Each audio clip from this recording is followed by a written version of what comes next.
Right. How are you doing? I think so. Yep. Excellent. Welcome everyone.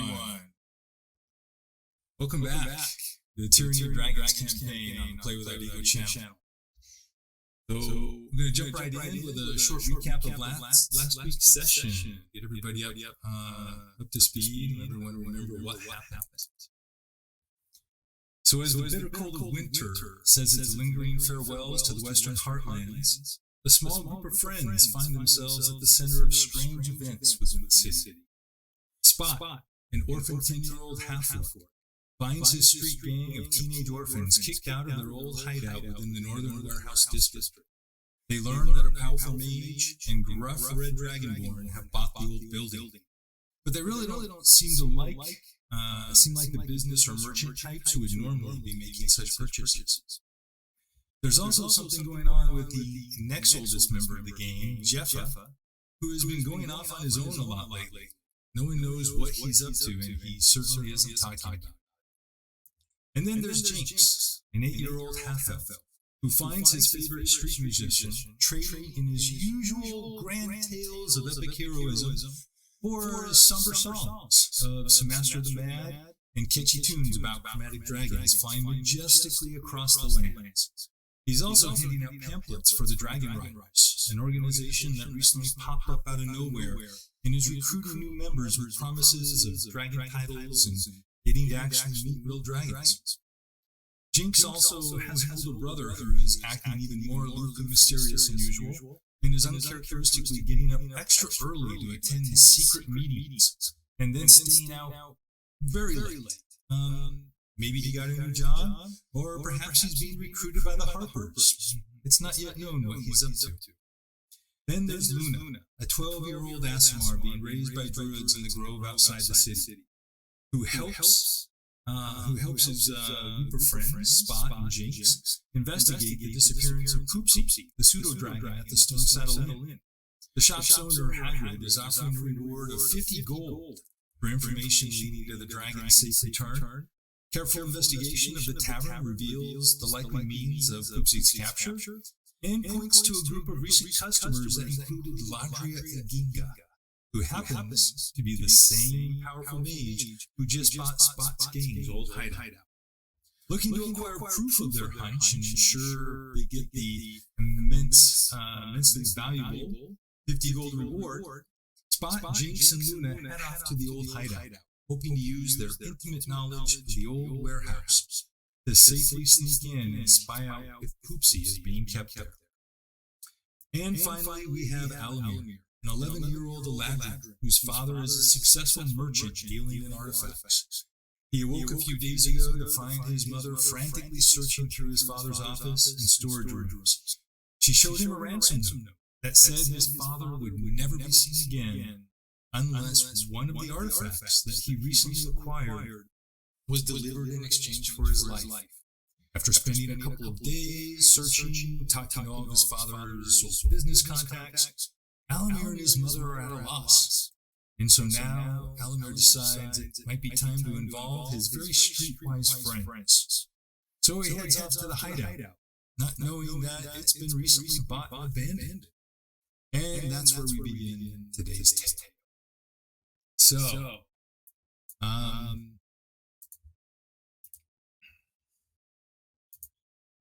all right. Spot and Luna.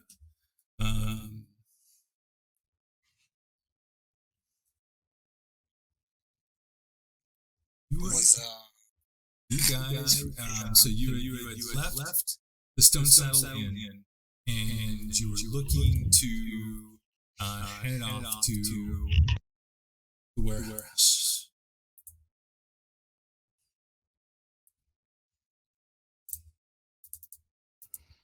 Okay. Yes. So, what's your plan? So you last you saw it was actually specifically Luna. You had seen as the group was running off. You had seen the Red Dragonborn, and the rest of the group that was going into the warehouse. So you know, you guys know that it very likely is. Steve, you're breathing heavy. Yep.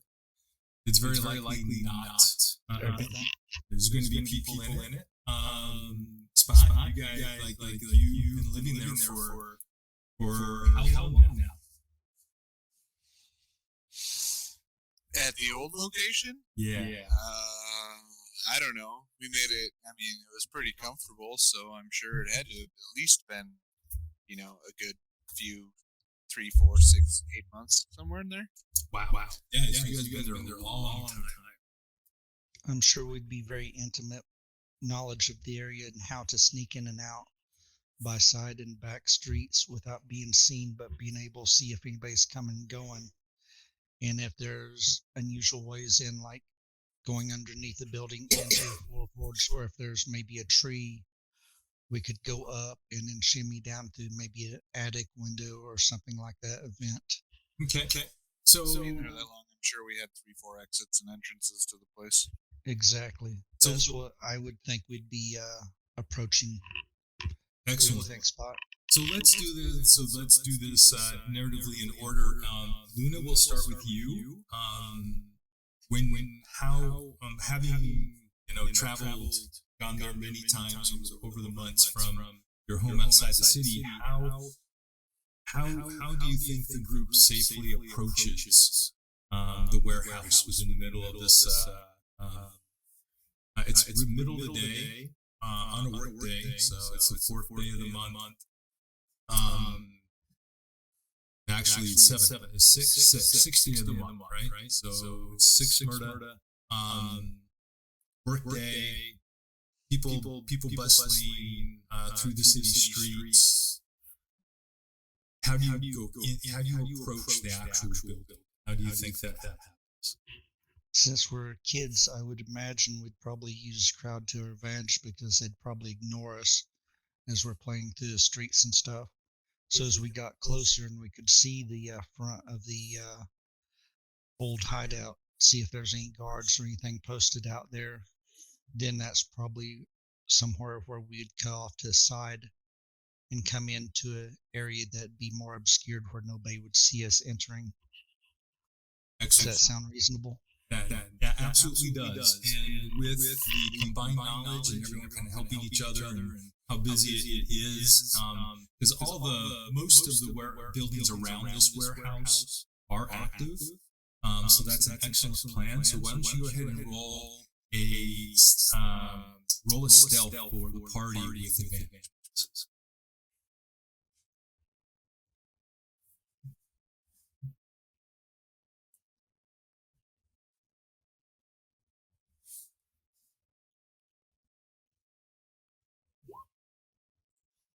Fantastic. Which is actually probably only a +1 with level 0, so that's still a 17. That's really good. So let's just I'm just gonna we're kids. We're good at this. All right. So you safely make it into one of the smaller side alleys, well hidden in shadow, where you're looking at one side of the warehouse, probably the western side. So Spot, how exactly do you think the group is going to get into the building?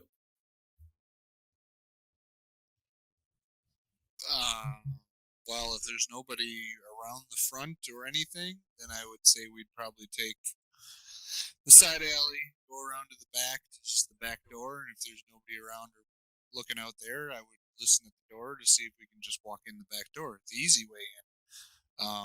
Because, you got to keep a key for the place that you used to be at. But if we hear anybody or anything, then try to suss that out, or work our way up to the roof to find out who's in there if we can, and or then enter. Either come back if it is occupied by somebody that we don't think we can talk to or handle. Otherwise, we work our way in either from the roof quietly to go down and find what we want, or there's other entrances, I guess. The sewer one I don't want to take. It's dirty and nasty. Understood. Okay. So let's go ahead and make a I guess you're approaching the back door. Go ahead and make a perception check to see if you hear anything. You're checking to see if there's anyone around back there. Perception is wisdom, which is a -4.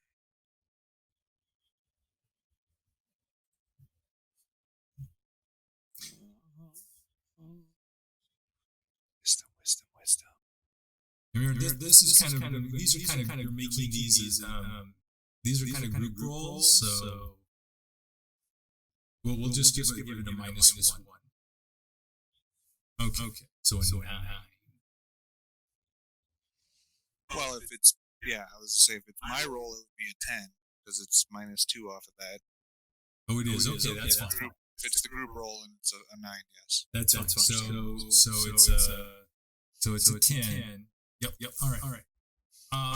And just so you guys know, so the 2 10 rolls that I'm doing, that is how for this campaign we're going to be doing luck rolls. So luck rolls will always be a 2d10 roll. So let's go ahead. So you get to the back door. You listen. You do not hear anything. So in the back, in the basement, it's really just an old storage area. There's like some old battered crates. They're all like empty, oldly strong and light. Some old barrels that stink with whatever was in them for at some point. But it's a kind of a small it is. The warehouse is partitioned into a lot of different rooms. So this back room is on the smaller side, and you do not hear anything. Okay. So we were coming here to see if the dragon was here based on all the information that we found out at the tavern. So we don't hear anybody or anything? That is correct. So just to be clear, you remember you got a description from Hagrid, the tavern owner, that said, and that of a group of people that he believed could have been the people who based on the information you found on how Poopsie disappeared and the time frame. That those people were the only kind of non-unusual, non-regulars who were in the tavern on that day, and they included. One of them was recognized by the lady in armor that Jinx knew. Right. You guys had heard of, yeah. Okay. Yeah. So if we don't hear anything, I guess I would go up if this is just a little entry closet storage room area in the back. Go up to the next door and listen to see if we hear anything, and I would be keeping my eyes peeled to look around to see if there's any evidence of a small dragon, cages, dragon poop here or there or whatever, if they took them in or out of this area or if they're storing them in here, just kind of do a quick sweep of the room to make sure that he's not in here stuffed in a box or a cage or whatever, and then listen to the next room and try to walk in that way. Okay. Ushering everybody in behind me quietly, it's clear. Come on in. So you all make it into the room, and you begin looking around. Jinx, you want to make so you're all working together. You're familiar with this area. Jinx, you want to make a group investigation check with advantage, please? And Alan, you're not here, right? Yet. What's that? I said an Alamir is not here yet, right? Correct. As far as you know, Alamir is still like dealing with a family emergency. Last told you. Passive investigation. It looks like we have straight up 0-0 if you want to go for the whole group.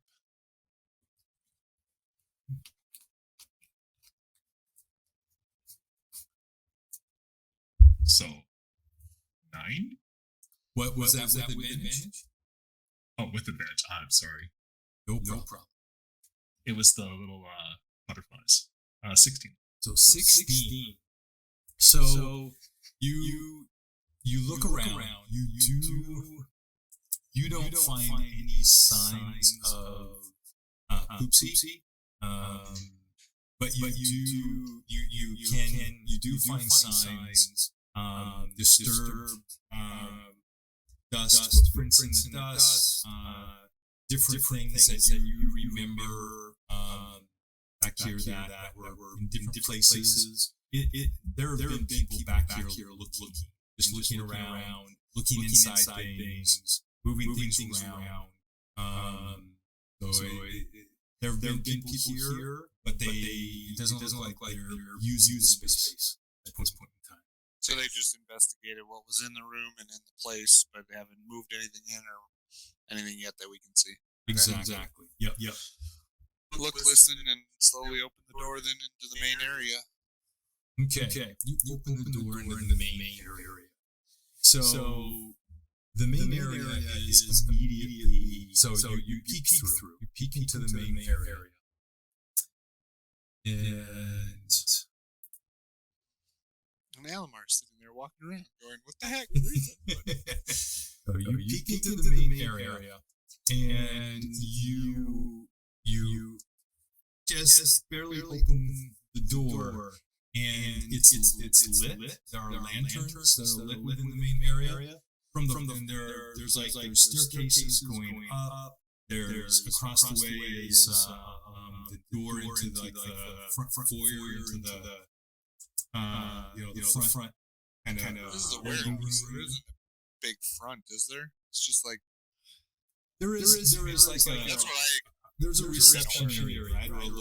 So they're kind of like there's like an office area. What used to be an office. And coming through from that front area, they would have come through the front door. There is two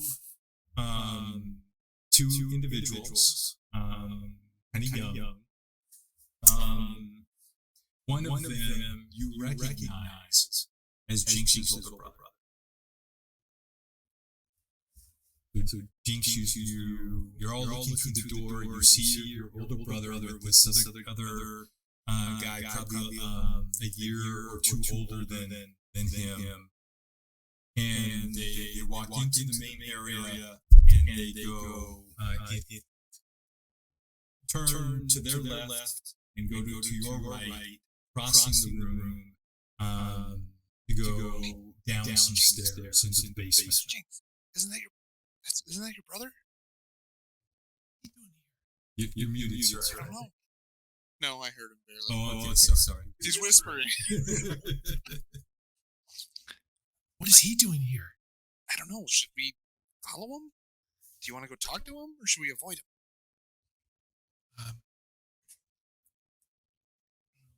Maybe we should just follow him.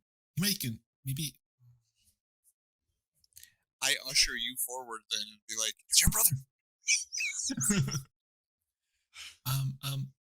Okay. I look at you as the big, tall guy behind me, and I'm like, I got your back.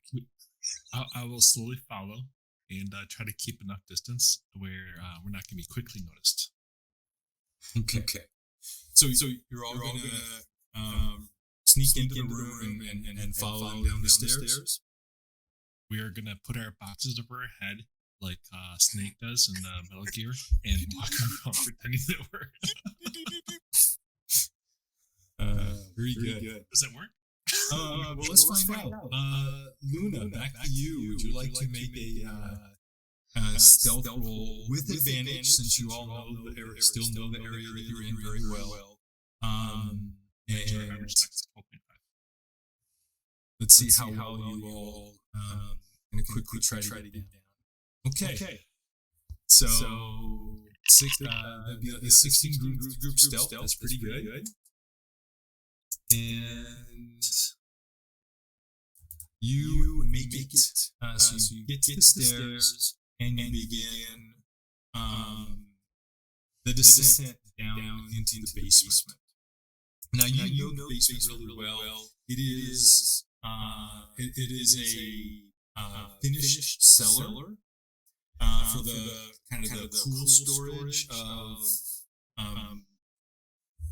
things that might be more perishable. You want to keep cooler, even during the winter, or to not get super cold. More temperature controlled things that could be destroyed by extreme cold or heat. And so it's apparently this large room, semi-partitioned in some of in a few of the corners. But for the most part, it's just this large room, and it's just a room. There's no exits out of it. And you similar to the rest of the warehouse, there's lots of old containers, long, foodstuffs that were long gone, moldy, and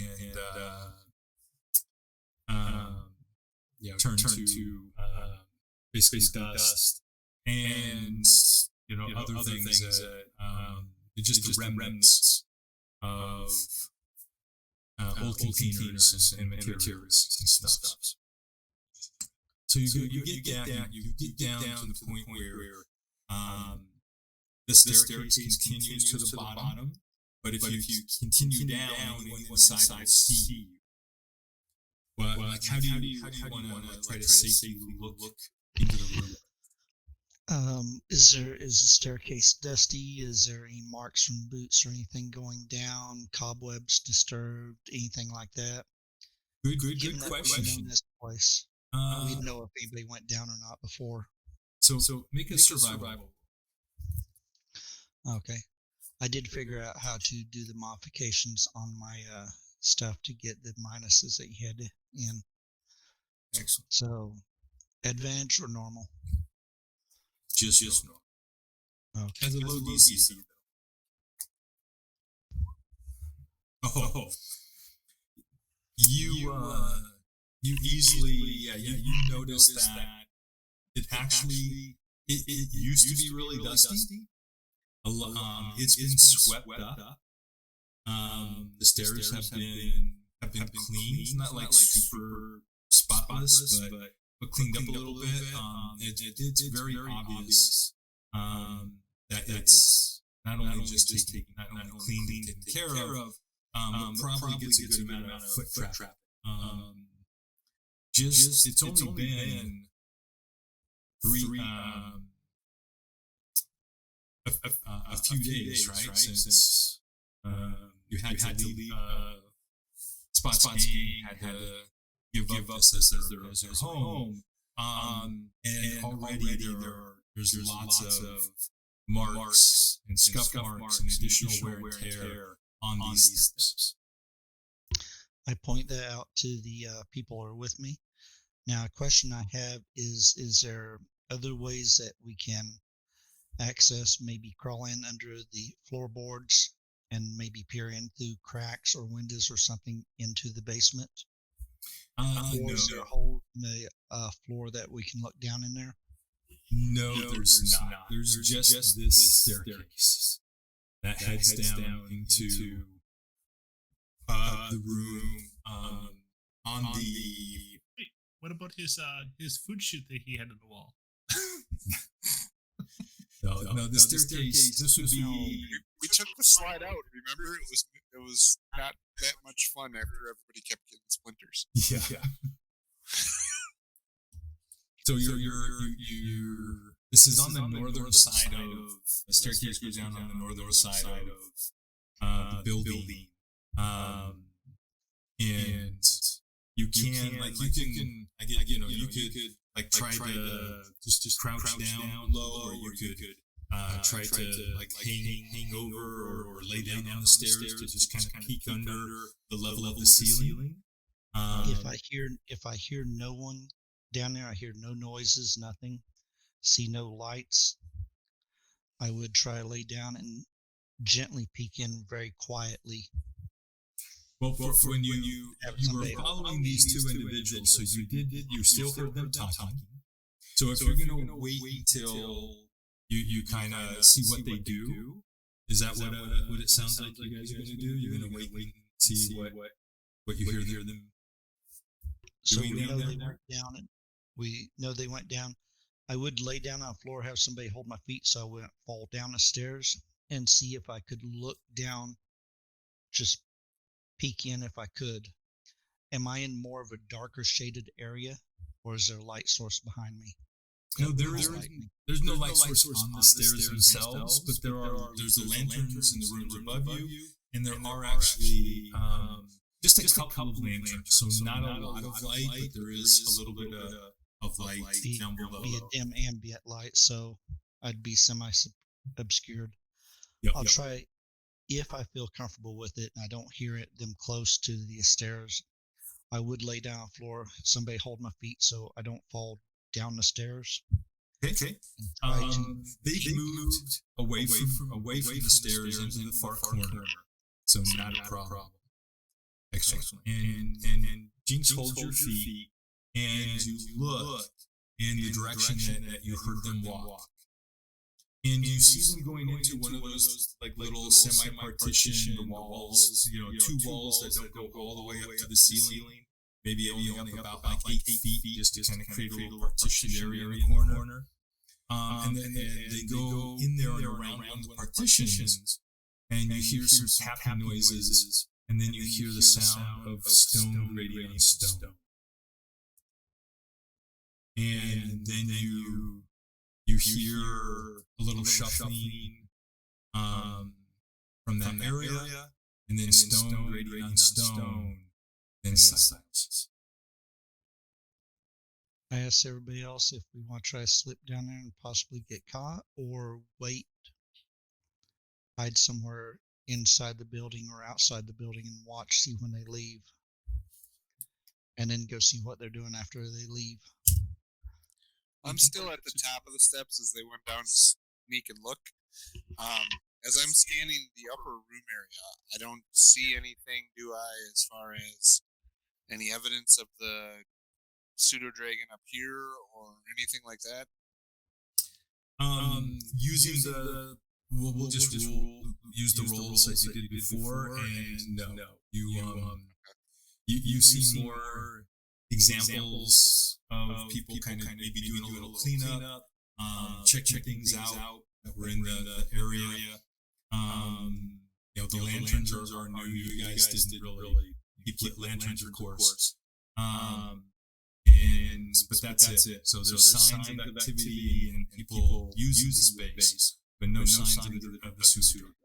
And you said there was a room up in the front where they did a little check-in area or whatever, and that's where they came out of? Yep. You guys you didn't normally use it because you didn't want people to see you coming into the building. Is there any windows into that room, or is it just a single door and that's it? There's actually a door on the two sides. So there's a door on that front room. There's a door into the center, lower room that you're in on both the and I'm assuming the big barn doors then that let wagons and stuff in and out of the building are on one side or the other of that room. Then, if that room is in the middle of it. Yeah. So actually, the south room on the opposite side of that big room from you is where the main bay doors would be for bringing in deliveries. Okay. I will tap Jinx on the back of the shoulder then, and I'll be like, "I'm gonna go check out the room quick while you guys figure out what you want to do down there." And then I walk over to the other room and I just kind of look in a window or open the door a little bit or listen to see before I open the door if there's anybody in that other front room still, even though those two came out of it. Okay. Or any evidence of the dragon in there, like if they would have maybe stuck them in there. All right. So you're going over to do that. Go ahead and roll me a perception check. Luna and Jinx, what are you doing right now? You waiting or? Stuck holding his feet. He hasn't bathed in a while. Well, I wash everything but my feet. There's a special thing about my feet. Nice. So I pull myself back -2, it's still a 20. to see what he finds. So, Spot, you begin kind of, heading off to the other side to see what, if they, it seems makes sense that maybe there would be, if they had brought the dragon here, maybe they bring him in through those, sneak him in a carriage or something through those doors so no one would see. So you head over that direction, and you just get 3 steps, and you hear voices. Very quiet, but you definitely hear voices coming from through the door in the loading area. I back up to my friends and I say, we got to get out of here. There's somebody over that way still too, and if you guys got people downstairs, we do not need to be caught. Let's go. I go. Okay. But then as we head out, I'm going to say we should go up to the roof and just try to keep a watch through the skylight, unless, they fixed them, but they're all broken. So, try to sit up there and listen into the main room and just try to see what we can hear and understand from them if they're moving around or if we see people then and anything we can get. And then if they all leave at some point, then try to get back into the building. Once we get to a safe point, I ask y'all if we want to split up. One go up the roof, and then the other 2 or 3 go to points where we can see the front and back, any entry and exits. This way we can see people coming and going from loading area and the front door, and somebody can be up there listening. I'm a kid. I'm going to the roof. That's all I know. I'm not that smart to think about covering all exits. He's a smart one. I point to him and just be like, go with him. Just go with Spot. Okay. I'm going to go up front. I try to get in a place where I can see y'all on a roof, but also see who's coming and going. And just kind of try to blend in like I'm playing or something like that. Okay. So you guys you make it outside without a problem. Back the way you came in, you climb up to the Make roof. sure I lock the door again so that they don't think somebody came in and left it open. Excellent. All right. So you make your way up to the roof. And it is again. So it's daytime. There's activity going on in the buildings, surrounding buildings. But it's not like a super busy area. Obviously, you guys lived here for so long, primarily because even the actively used warehouses around you are primarily just used for long-term storage. So there's not a lot of in and out activity in the direct vicinity. So you're easily able to avoid whatever people are around from seeing you. Climb up the fire escapes, get up on the roof. You look down. So how many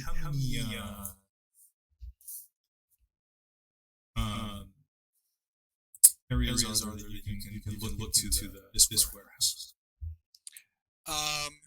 I would say this warehouse probably has 2 skylights, one on the front portion of it, one on the back. Maybe the second one is over an upper room that's, more of an office type room, and then the front one is over the main bay area to shed, daylight in so that you don't have to have lanterns on in the middle of the day and all that type of stuff. But, being a rundown abandoned building, they're more than likely mostly broken, and other things, and we never patched them or repaired them. So yeah. And the one on the upper level, that would be, it could be used as an office, but it could also, very often in these warehouses, those areas are kind of like a small penthouse. Like some of the owners or the manager of the warehouse where our hideout was in that room up there at the top. Because we had the easy exit out the top of the roofs and across the roofs to get away or whatever if somebody came in. But when we abandoned everything, we recklessly took as much as we could, but probably left some evidence back there. And if they've searched the warehouse already, they probably knew somebody was squatting in the building by this time. Very good. So which one of those skylights would you go to check out first? Well, since I heard people in the front, I am probably going to go up to the front one to try to listen, because they would have to come out of the basement into that main area or out of that front office into that main area. It's kind of like the main thoroughfare through anywhere into the building. So I would be able to probably listen and hear them first from there, but then I would point Jinx over to the other one if she wants to go listen at that window to see or to peek in it to see if anybody's in our old hangout area. Definitely go. And quick question for you: do I know who this other guy was that was with him? My brother. No, you don't. It was you did not recognize that person at all. You know, a human male looked, like they, like you and your brother are probably, parents who are tradespeople or laborers of some type. Not affluent at all, and was a year or two older than your brother. You had never seen him before. So I'm sorry. So you're checking out the upper one, and who is checking out the lower one? He went to one, I went to the other. Okay. Then we'll start. Jinx, we'll start with you going to the other one. Go ahead and make a perception check. Perception check. I'll look at my little sheet thing really quickly because I need to know what the wisdom modifier is. So it's a -1, so -6 to this. So like -3. Okay. No, so it'd be honestly it'd be a 2, right? Yeah, 2. 2. Yep. Wait. Oh, that's true. So 2. Okay. And then I'm glad that's not the roll. This other roll. Go ahead and make either athletics or acrobatics. You make it over there and safely. This is kind of going to be the equivalent of your stealth roll too. As a young kid, I know that I'm not any good at my strength. I'm a pretty weak kid. I'm only 8 years old, the youngest of our little group. So I try to nimbly go about it. 14. Nice. All right. 14. Sorry. 6. So you are, you make it over there without a problem. You've climbed around these buildings a lot over the last few months. So you make it over there, you look down through the skylight, and it looks it's dark in there. Other light streaming through, from the outside. There's no lanterns lighting any of the dark areas in the room, and you don't see any changes. It looks like other than maybe, you would assume that this area of the warehouse was checked out, investigated, similar to the other rooms, but it doesn't seem to be any use at all. That's good, because I get someone bored and I start making little animals in the light against the wall, like going through the ceiling. Nice. And they're huge. They're huge animals now like flying around, pecking each other on the floor. Very good. All right. Spot. And Luna, did you go with Spot or with Judges? I said I went down to the front side where I could see them, but also see who's coming and going. Got it. Okay. Well, we're 2 stories up on a roof. I don't know if you can see us. If you're I do the best I can. You could probably, Luna, you could probably get somewhere where you could see Jinx, but probably not Spot. He's up high. That's fine. So let's go ahead and then Luna, you are actually Spot. We'll go in order here. So Spot, you go to the other skylight to look in. So first, either athletics, acrobatics, or stealth.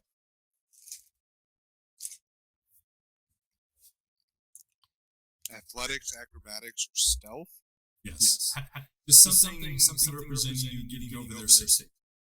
They're all +4, so. So -2, that would be a 9. All right. So pretty sure.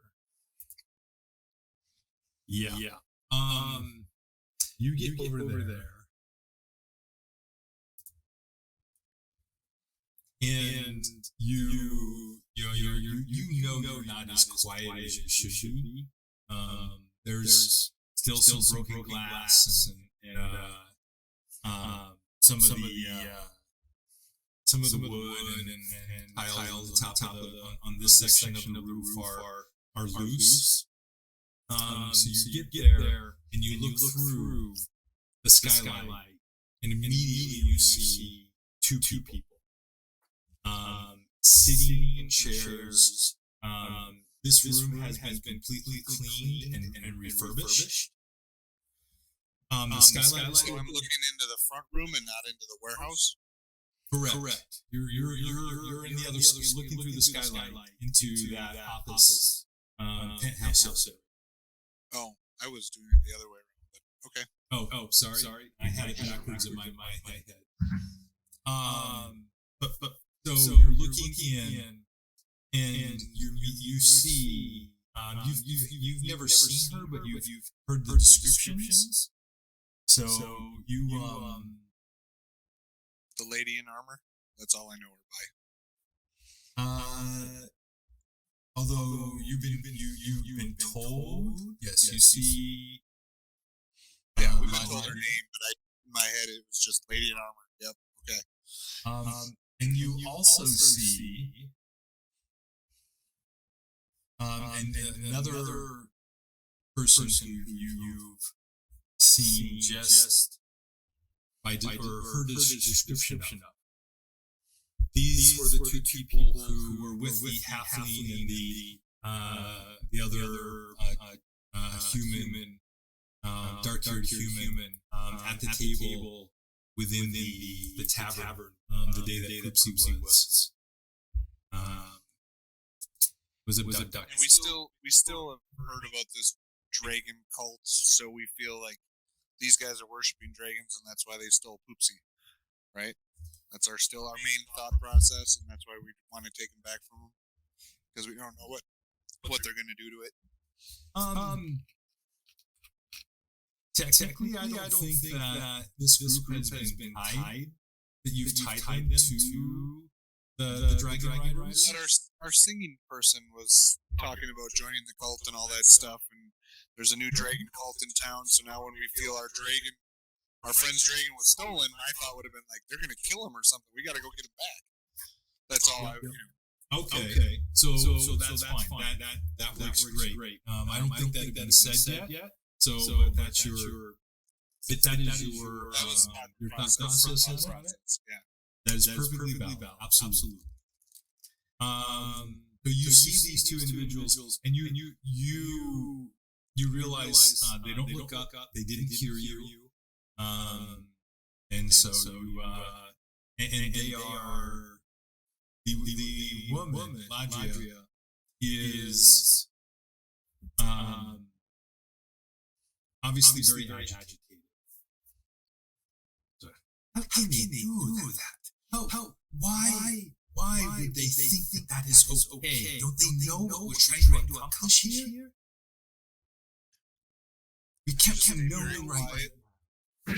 Listen, but I would try to peek over every once in a while to see if I can see the dragon in the room. Cool. And so you're looking around trying to see the dragon. Luna, you're watching the front. Go ahead and give me a perception check. You didn't have to really climb anywhere, so you made it there without a problem. It was easy to walk over to a vantage point. And I'm trying to blend in with everybody, look like kids just out playing. Or are you down at ground level? Are you at ground level or up somewhere up on the roof? I'd be somewhere near ground level, like if there was a porch or something like that off to the side. Okay. So you could be up like a level up or up on like a reinforced or a wooden awning or something like that. Yep. Okay.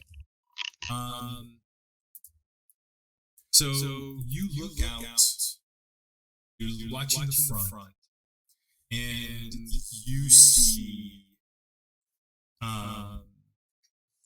3 individuals come walking up to that side of the building where you're at. You're on the corner. You're watching the front, but you also are there on the corner to the entrance from the alleyways that come from the north.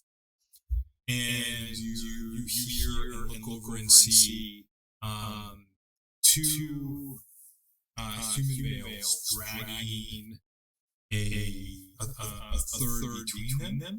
It maybe seems like it kind of looks to you like the one in between them is having troubles walking, and is being assisted by the other 2. And they're heading towards from drunk or he's been beat up type trouble, or can you tell that? You cannot. At first, you think they're acting pretty convincingly, like their friend is intoxicated, and they're even like boisterously, joking about how their friend had too much to drink in the middle of the day, and need to wait, hold off till the evening. But as you actively look for signs, of showing whether or not that story is true, you do notice this huge welt near and the left eye of this middle individual beginning to swell up and this color. Okay, since I'm up there playing with bird squirrels, wherever, being a druid type, doing my druid thing as I'm watching, I'm using it as kind of a disguise of what I'm doing. I will make out a bird call that the others would know that I'm trying to get their attention, but would blend in normally. Does that make sense? Yep. So who can I see on the roof? Here we go. Just notice we have Alamir. Welcome Alamir. Hello. So you given your background in being raised with the druids, go ahead and see how well you pull off that bird or animal call. Okay. Just roll D20. We'll do a real performance, but we'll just do a flat roll. Not a problem. So low DC, practice this many times. And The question is, can they hear it? So Spot and Jinx. You Spot and Jinx, you're both very actively aware of your surroundings, like listening, looking out for anything that's going on. You both hear the call. You've heard like Luna has used this in the past to warn people when he's helped Spot kind of play lookout for activities that the gang is doing. So you recognize this as a warning signal. I just look at Jinx and I give her the go check it out kind of thing to look over the front to see what he's whistling about. Because I'm in the back window, I'm assuming, over the manager office. So. I give him a nod and I walk over that way. Excellent. You begin making your way over that way. And Luna, I assume you are kind of trying to keep yourself hidden out of sight. Yes. On the small little awning roof. Alamir, so you've been making your way to the hideout, to Spot's gang's hideout, where they've been living for many months now, and that's where you're known to find them, and you need their help, right? So you haven't you've been unsuccessful. You and your mother and your aunt questioning contacts and trying to find this scroll case that you need to try to get your kidnapped father back. Okay. So how do you normally go to the hideout? What is your normal route? Would you say? He's really direct, so he probably goes through the front door, but he probably thinks he's being very sneaky. And we've probably told you many times, you never go through the front door. Exactly. He probably goes through the front door because it's the most direct route. Unless there's a more direct route, he's going to go A to B. He doesn't want to. You are certainly very distraught and just needing help right away from your streetwise friends. And so you're heading right there. You approach the old rundown warehouse directly from front doors are approaching from the west, and it looks just like you see him coming. You always do. Alamir, go ahead and make and both make perception checks.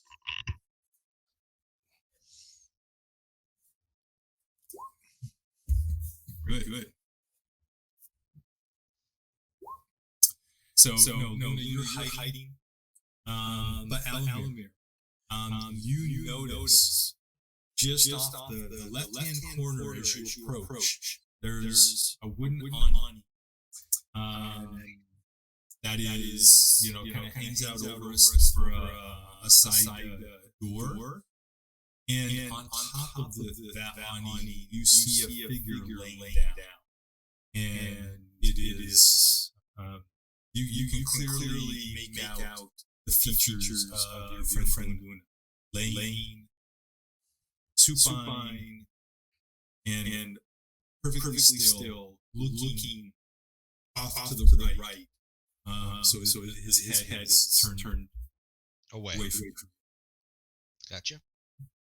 And I'm not going. I just for the heck of it, if I'm distraught and everything, right now I might make I don't know, but I make a caw, like just to, I don't know how appropriate it would be, but just to get his attention or her attention, and Would you say this is something you've done in the past? Oh God, no! This is total mockery. It's a dead bird. Got it. Perfect. Luna, you hear this caw. It does not sound like a bird. It sounds like natural. Yes. I'm gonna look see what is. And you turn and you see Alamir approaching the building. You quickly look back, continue watching the three people approaching the building. They are coming right for the side door where you're hiding above. And fortunately, they are preoccupied with this groggy body between them, and it's obvious they would have heard it, but they don't react. They continue to head towards the door. So when you say this side door, is it Alamir's walking? We're just going to say going this direction. The side door and the three are walking this direction to the side of the building, the right edge of the building, like this. Right.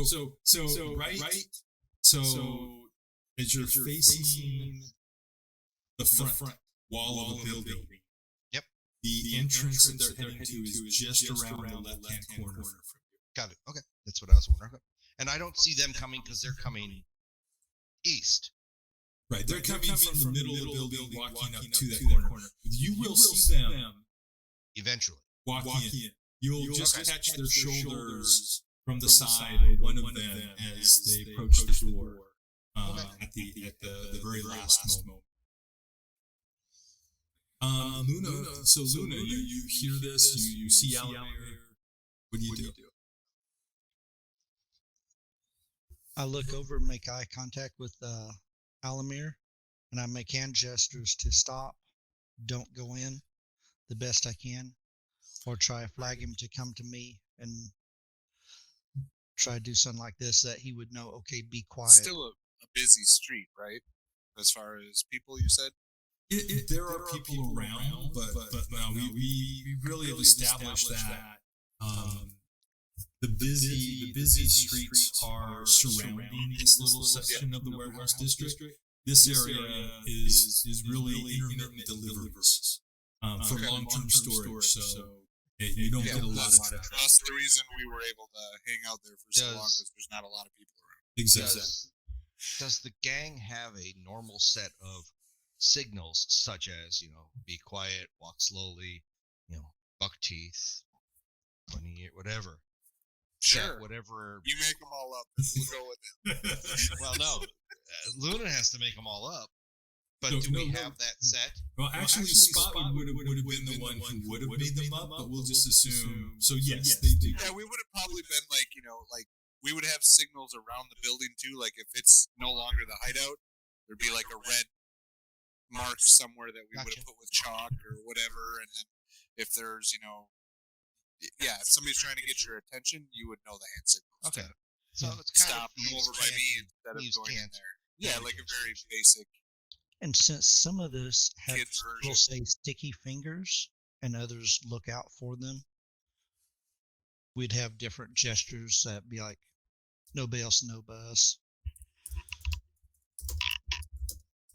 Okay. So you are able to very basic, you understand those gestures, Alamir. So what do you do?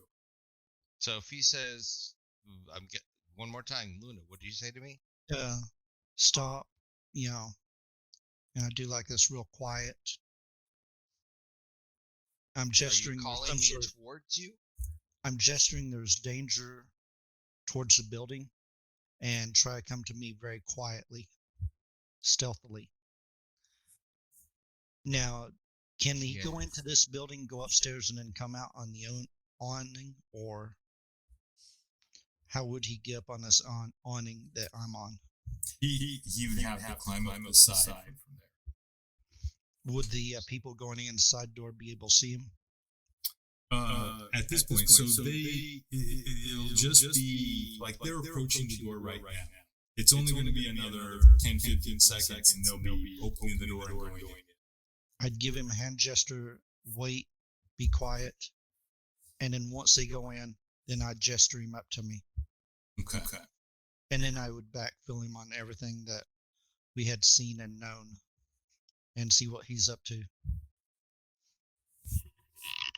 All right. So the three individuals walk into the building. Jinx, you get to that corner of the building up on the roof. Look down just in time to see those three individuals for a few seconds before they walk in, and you also able to look over and you see Al approaching the front of the building.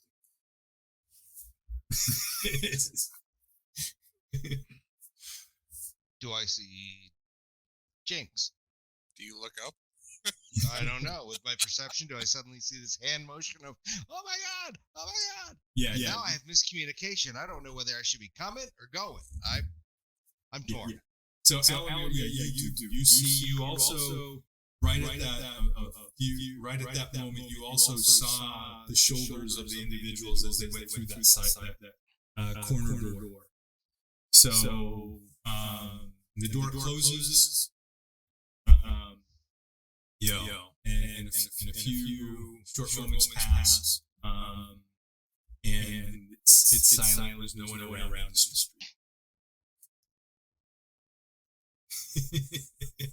And once they go in the door, I'd be waving up to me. So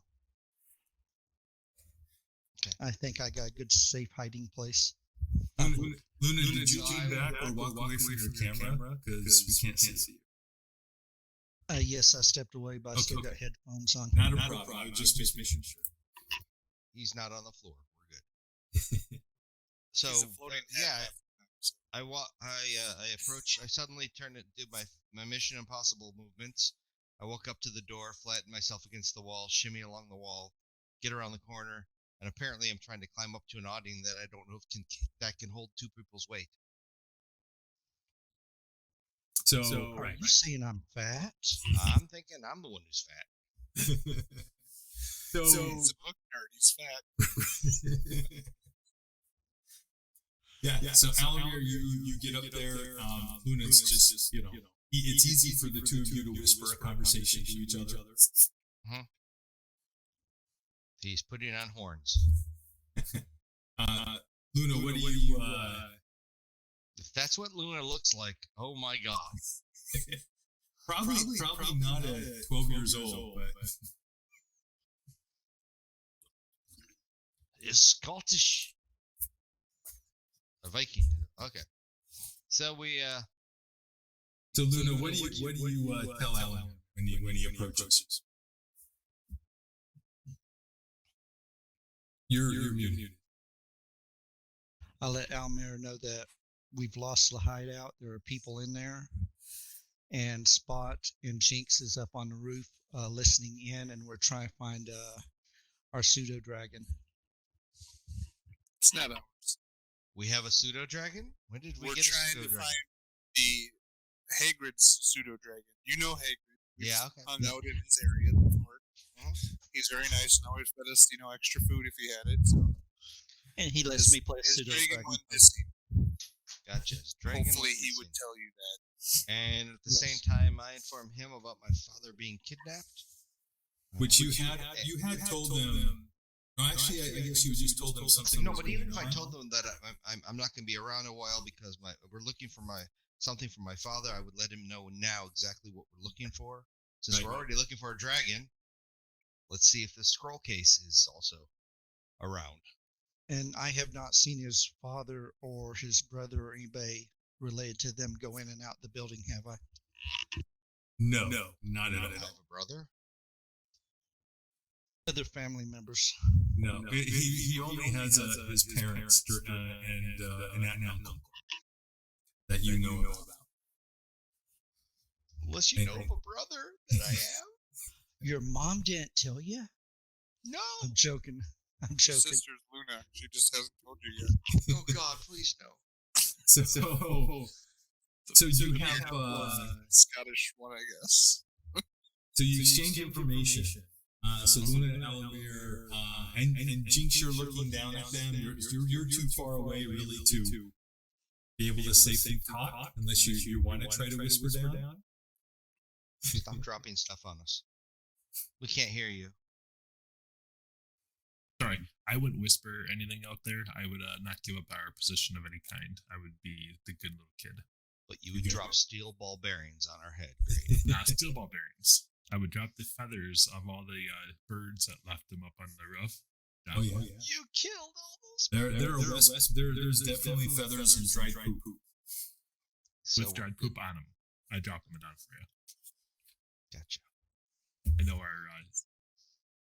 So Do I hear anything else of the two talking in the manager area while all of that is going on? you do. So what you hear after a while, you begin to put the pieces together from this woman's ranting, and it is ranting. Complaining about them doing something that she was like, why would they do that now? Yep. That's all what you said before. So she is ranting about the way that certain people are carrying out orders. That she says, yes, the recruitment efforts are going well, but there's too much exposure. The factions, the local factions are going to figure out, who we really are. And that doesn't go well, and that her superiors specifically do not want that. They do, and they don't want their positions and cover within the city blown, which is why they're not being involving themselves, and why she and Oth and Zolduth have been brought in to run things. So anything happen when the doors open and they bring this guy in? Did I hear that and go down? Leave the office or anything like that? You heard Alamir's caca, and that's all that you know about what's going on over in that section. Oh yeah, but I know. But you said that then those people dragged the guy in through the door, and then they started talking. So while they're talking now, during that, I'm staying at my point. When those people come into the building, does anything happen with the people in the office? No. So whatever's happening elsewhere in the building, they're effectively, this is 2 stories above the ground floor. This is effectively the 3rd floor. So I just didn't know if they would call out and people in the office would go down. Okay. No. So far nothing. So I'm just listening to them. Okay. That's all I needed. Okay. So then, Alamir, Luna, you exchange information. What do you do? I continue watch while they're up on the roof. Can we get up on the roof from here? You can. It actually, and then a small ladder, and then a couple of planks that lead up to the roof. Yeah. It's easy. You have to get all the way up on the roof. Like you could just climb up where Luna is, but there's really no room for the 2 of you to be hidden up there. You can get all the way up on the roof where you know Jinx and Spot are now from going towards the back. There's 2 different spots that you can climb up onto the roof. Pretty easily. Well, I don't make a good lookout. So look for some light traffic. And when there's a lighter in the light traffic, if there is any traffic, try and make my way to where I can go higher. Yep. It's easy. So there's currently nobody around. Okay. So you can make it up onto the roof if you'd like. Okie dokie. And Jinx will be the first person. Actually, when you get up onto the roof, Jinx, are you staying on that corner, or are you going somewhere else? No, I stayed right where I was because I'm supposed to keep my spot. Got it. So when you get up to the second on the roof above the second floor, Alamir, you see up on the little section that goes up to a 3rd floor. That's a little box section. You see Spot up there, just intently listening at the skylight, and you see Jinx on the corner to the right. Okay, and I ding, ding, ding, ding. Do my best, walking without breaking things and doing stuff to get up to Jinx, and ask him, what's he seeing? What's going on? Is that like the 3rd cartoon that we've referenced in this session already? Boxes with feet. Boxes with feet. Now we're like... So, I heard Do I the need twinkle to roll toes. stealth, or so is my acting good enough? Oh yeah, that's a good point. Go ahead and just make a general roll where you're like stealth, acrobatics, athletics, So just to make it roll over there quiet. Yep. Just do a straight roll. Based on your level 0. Perfect. So that's minus. You have no problems walking over there, not making without making any real noise. Okay. Spot. There is a lot of conversation going on that is very adult. You might you have a lot of street experience. You're very streetwise. You are definitely much more worldly than the vast majority of 8-year-olds. But there are still life experiences you don't have. So make a general like an insight roll. I'm 10. I'm the He's oldest. 10. of the group, I think. What's that? I said my age is 10. Oh, you're 10. I'm sorry. I'm the only 8-year-old. That's right. Jinx is 8-year-old. I'm sorry. You're 10. My apologies. So So roll what? roll just roll a insight intelligence. Just make a roll. Okay. Does either your Wisdom, so that would be a straight roll. So -2, so that'd be a 11. 11? Okay. That is good enough.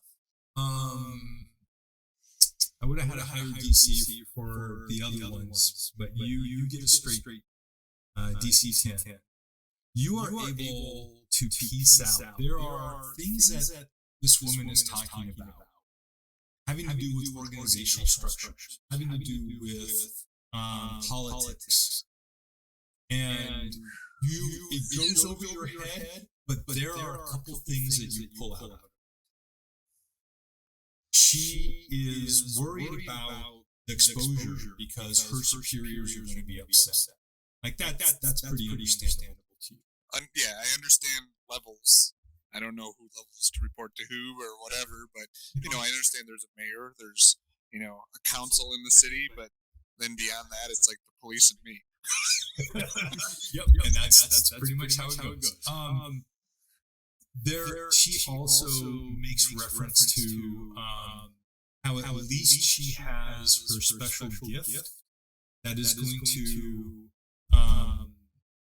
to win her points with her superiors. And she references the wearers of purple.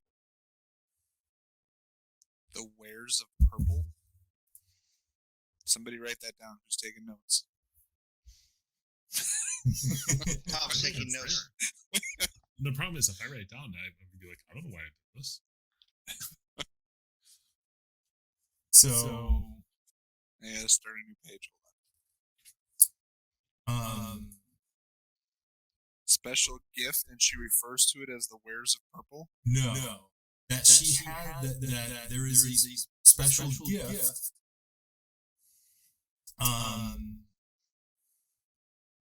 That she has in her possession that she's going to take back when she leaves the city, that she's going to leave the city with, that is going to win her points with many high-ranking people within the organization. And she refers to those people as the wearers of purple. The wearers. Okay.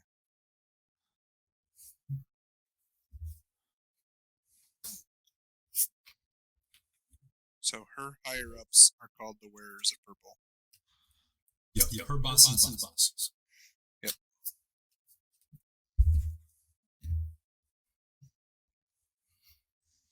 And when she completes whatever task she's here to do, she's taking that gift with her to impress the wearers of purple. Right. Got it.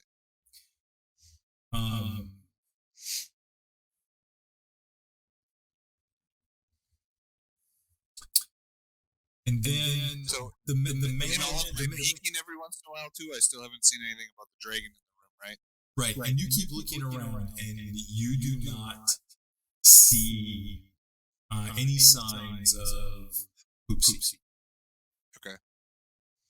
So then I'll continue to listen until either it gets really boring that they're not talking about something that's interesting. As far as now that I'm hearing all of this kind of makes it interesting to me because in my line of work on the streets, secrets are worth stuff. So whatever I can figure out or keep as a secret from this that I might be able to use later is good. But then if they start talking about, the weather or something that doesn't matter, in my opinion, then I will probably sneak back over towards Jinx and that. Okay. So what? I mean, you've spent a good amount of time on Lookout, and casing missions. Like you're used to being patient. Yeah, I'm the only one that's patient in our group.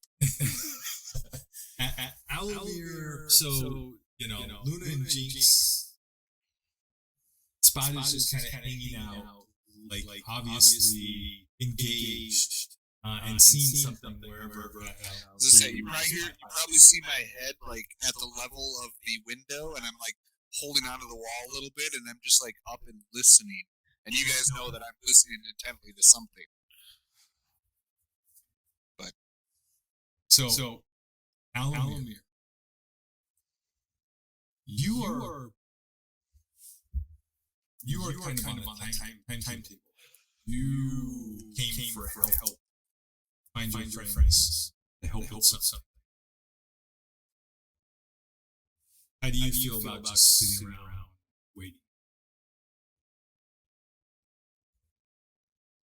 You're muted. Say that one more time. Sorry. You came you came on a mission. You didn't just come to hang out with your friends and Yeah. you came looking for help for a very important reason.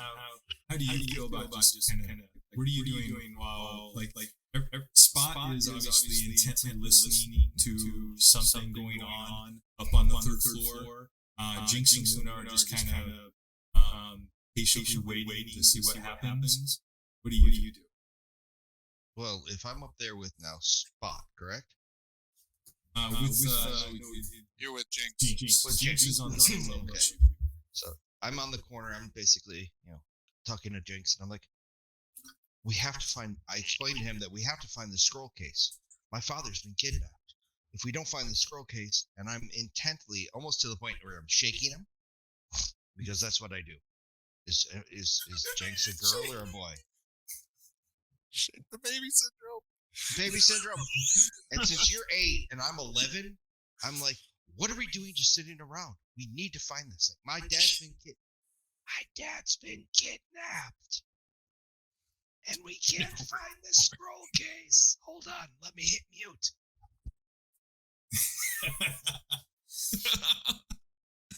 So just wait.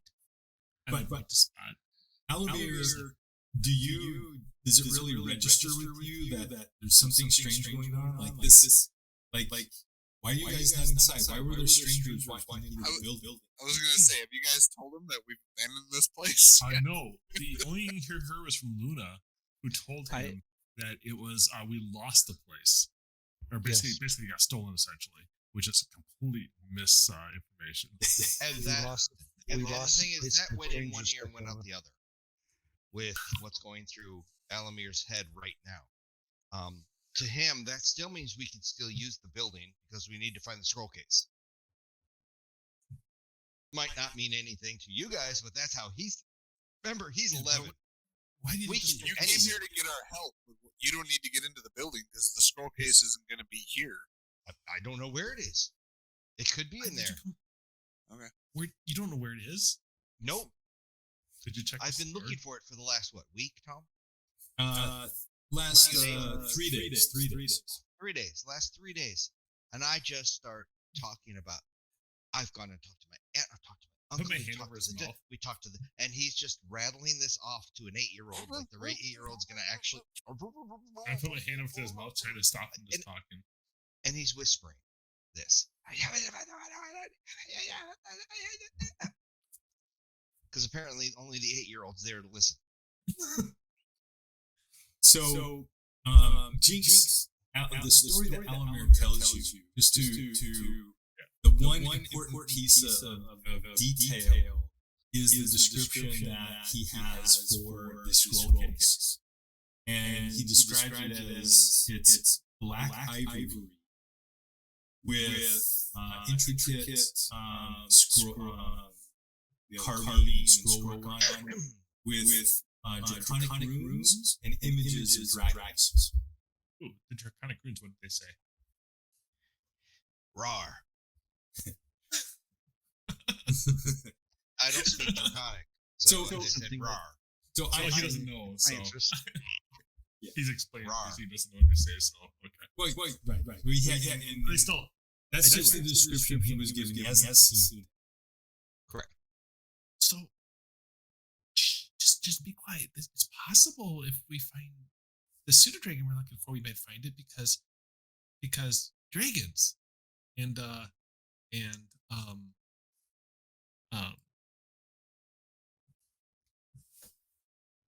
yeah, and Poopsie, that's what we're looking for. And I bet you, if we find it, I mean, they would have to know where it is.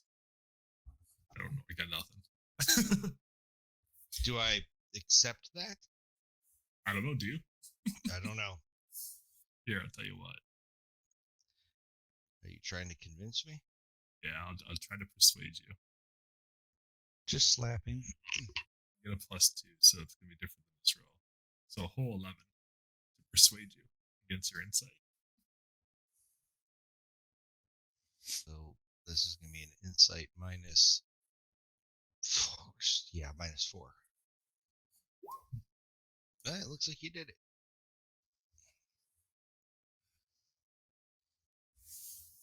So Alan, you think you're okay to wait a little while? I'm okay. It was very convincing. It was very convincing. Yeah, this would be pretty convincing for an 8-year-old. There's your persuasion. Just showed up. Yeah. Very good. All right. Spot. Your friends are being patient. They're waiting. The conversation continues, and it keeps circling back. Like you know how people get when they rant, they talk about the same things by getting them over and over again. So she goes back to talking about how her bosses are going to be pleased with her when she does everything right and blah, blah, blah. And she doesn't understand. So no more other little details that I pick up then of whatever they did wrong that she doesn't like. Well, on this next round of her rant, the burly guy that she's talking to responds, Look. I mean, hopefully they'll be extremely happy with your gift, but it's not a real dragon. It's a pseudo dragon. I mean, it's cute, and you can talk to it, but it's not the real thing, right? So, I hopefully it will get you the recommendation, the kind of, maybe they'll overlook any issues that go on here, but I'm not going to let it get to that point. We must feed the wormling until it can travel. And then we can take our recruits and leave the city before anyone becomes too wise to what is going on. And she's like, that would be most helpful. Hopefully that shall be very soon. And she gets up. I must go check on a few things. I shall return later. And she walks out. So is the way the wording was from him, did it sound like they already gave the pseudo dragon as a present? No. Or that they were still going to give? Right. He identified her presence as being a pseudo dragon. Yep. Which right away I perked up like, they got it. So, with that, then if she leaves, does he do anything in the room, or he probably follows her out? I'm assuming. He lets out a very long, frustrated sigh. Gets up, goes over to goes over to a table, pours himself some kind of drink, and then sits down at a table with a bunch of papers and begins shuffling through them and reading. Damn it, you were supposed to leave too. Okay, then I will get up and head towards Jinx and them to see what's going on, and I confirm with them right away. I'm like, they have the dragon, but I don't know where it is. They have the dragon. Did you see a scroll case? Scroll case? I wasn't looking for a scroll case. What kind of scroll case? What are you talking about? And then the muted one tries to talk and doesn't say anything. Scroll case? He looks like a ghost in the library. I feel like I'm watching Ghostbusters. He's all white.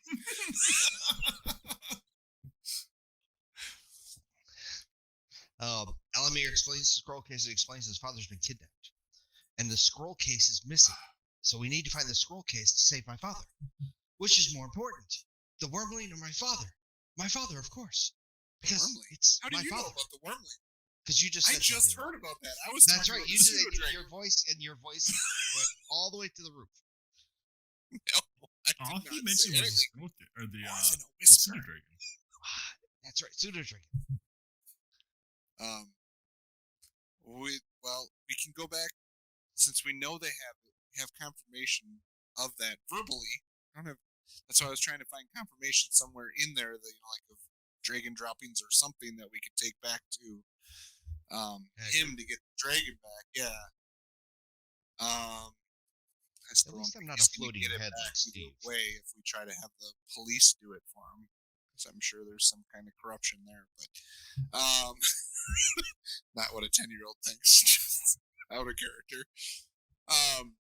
But I guess, did I see, do you want me to roll like a history check or something? Did I see any kind of scroll or anything in the room when I was looking around for the dragon stuff?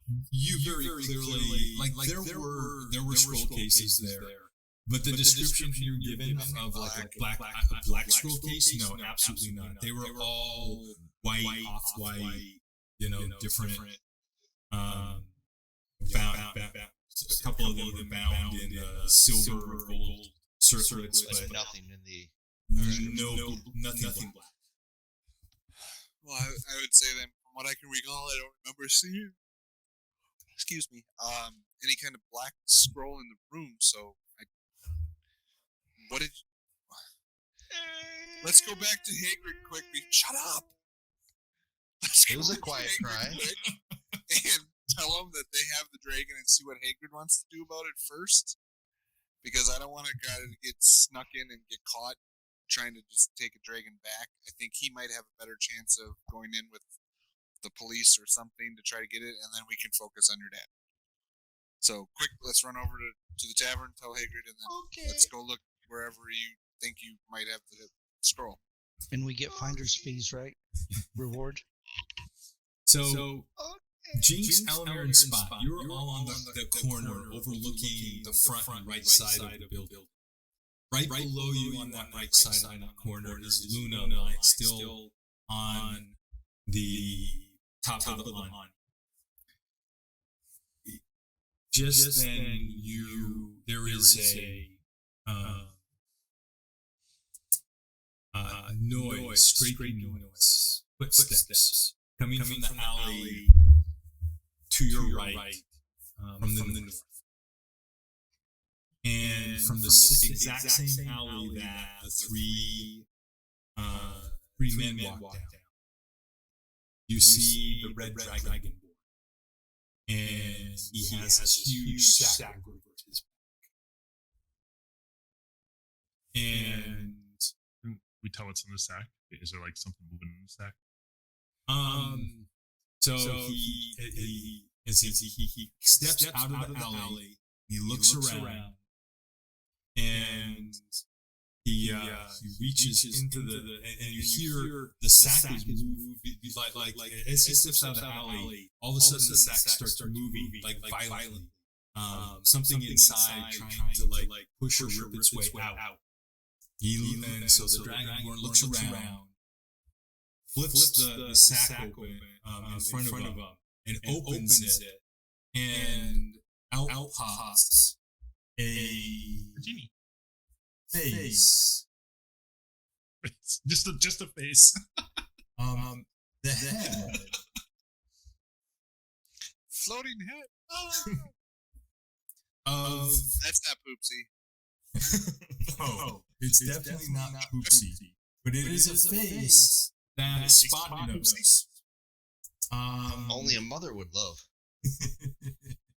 So this is It's my brother's face. wait, up here. So this is a bullywug. And you recognize, so Spot, you recognize Grubblub. And possibly, so Grublub's family lives out through the gate in the dock section by the river. So there are a lot of fishermen and paddy farmers who work like rice and other crops within the flooded areas off the banks of the river. And Grublub's family lives there and is tolerated and even welcomed by much of the community out there. And Spot, when you first were dropped off at the tavern here in Hill's Edge, you were struggling to find food out on the streets. And one of the places that you knew, and your gang still uses in times of desperation, is to go to that community out by the docks, because they are extremely helpful, and there's always a little bit of extra food and spun clothing and stuff that they're willing to give and help you guys. Between that community and the Temple of Lyra, you can always find. And I'm sure we've tried to pay them back in any way we could over the years too, with extra coin that we all agree that, hey, we should give this to them or whatever. So okay, so I know Grublub. It looks like he's against his will in the bag. So I will, peering down and seeing that, I will be like, we need to help him. And as you say that, the Dragonborn just smacks Grublub in the face, crushing the side of his jaw and knocking him out. Fireball. And then closing up the bag, You say that. slinging him back over his shoulder and walking inside. Oh, I took him inside. What a bastard. So into the same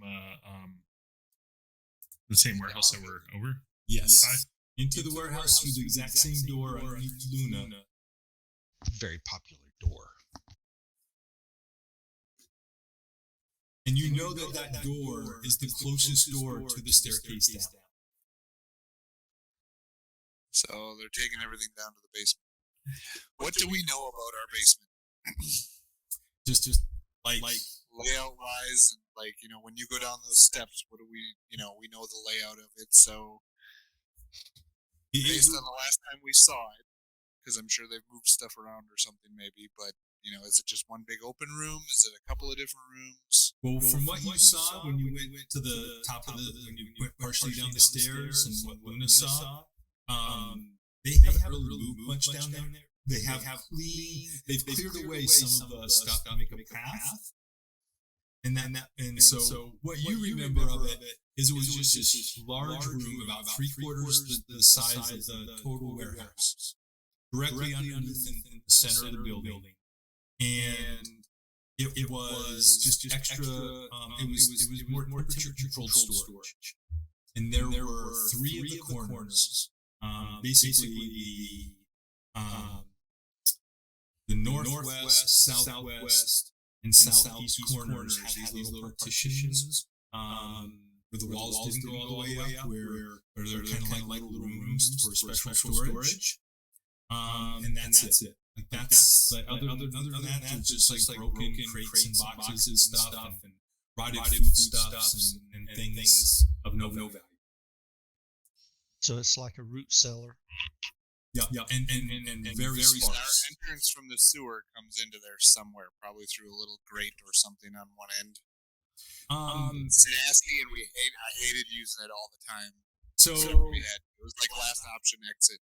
Yes. So there are the sewers that are about at that level on the sides, and you know that you've heard many rumors throughout the city, like people talk about the silent runs, but those are that go all the way from the river and to other places out of the city that were built to for smuggling that are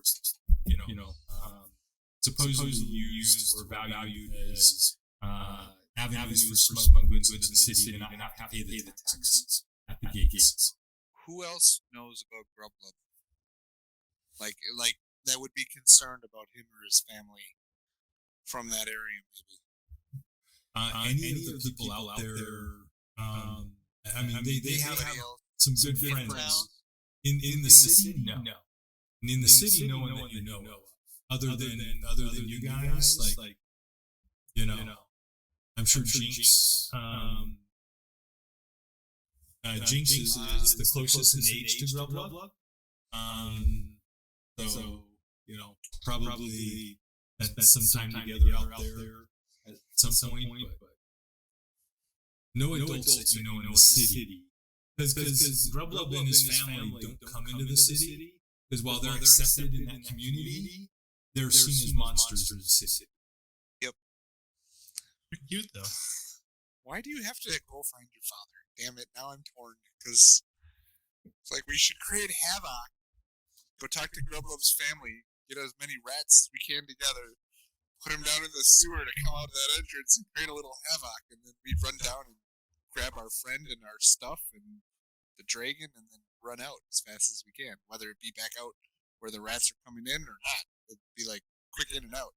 That's what I'm thinking. But we got Panic Boy over here that needs to find his dad now.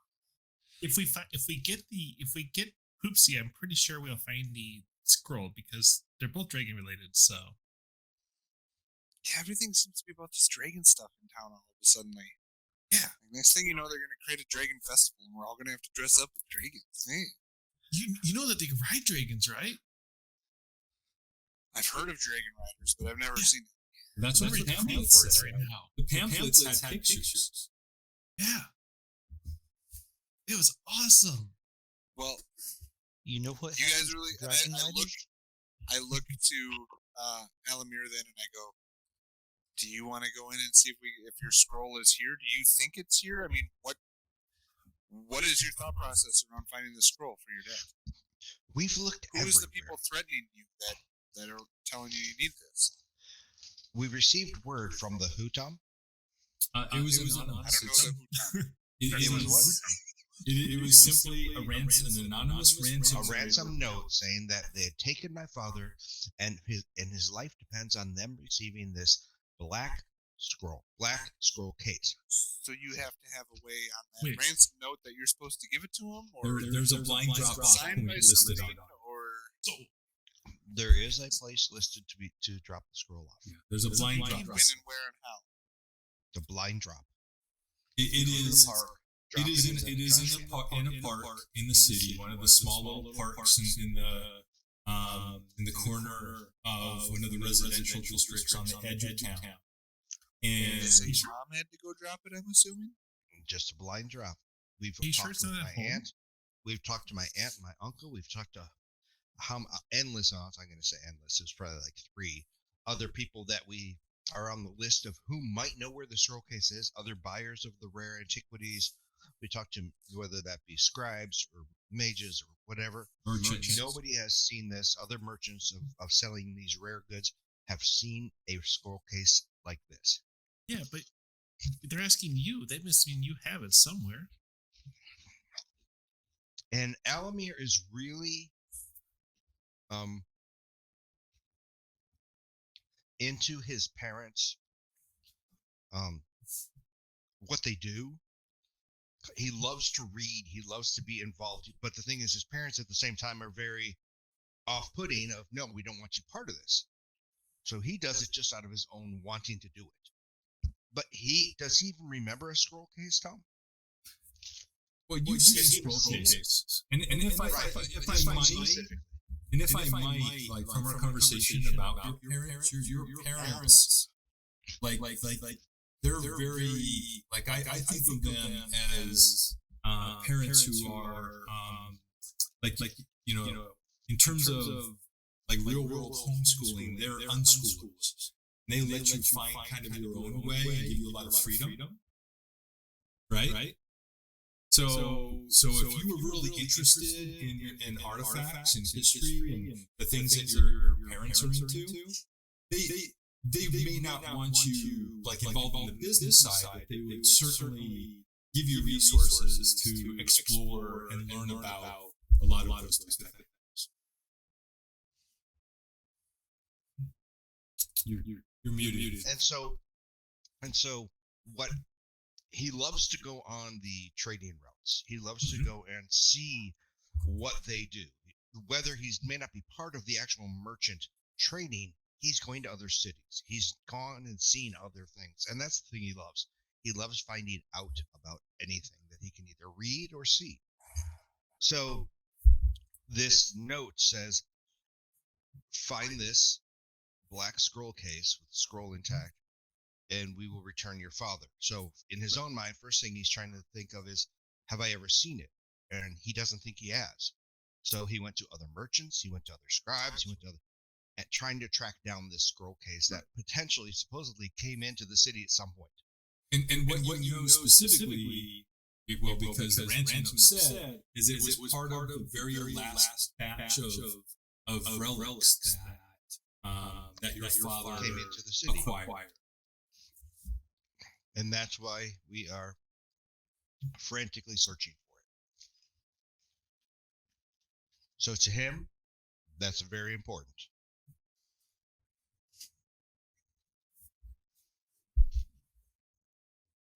So here you are on the rooftop. What do you do? How does he get into the building from up here? So as you are all discussing this, you do hear the front door slam.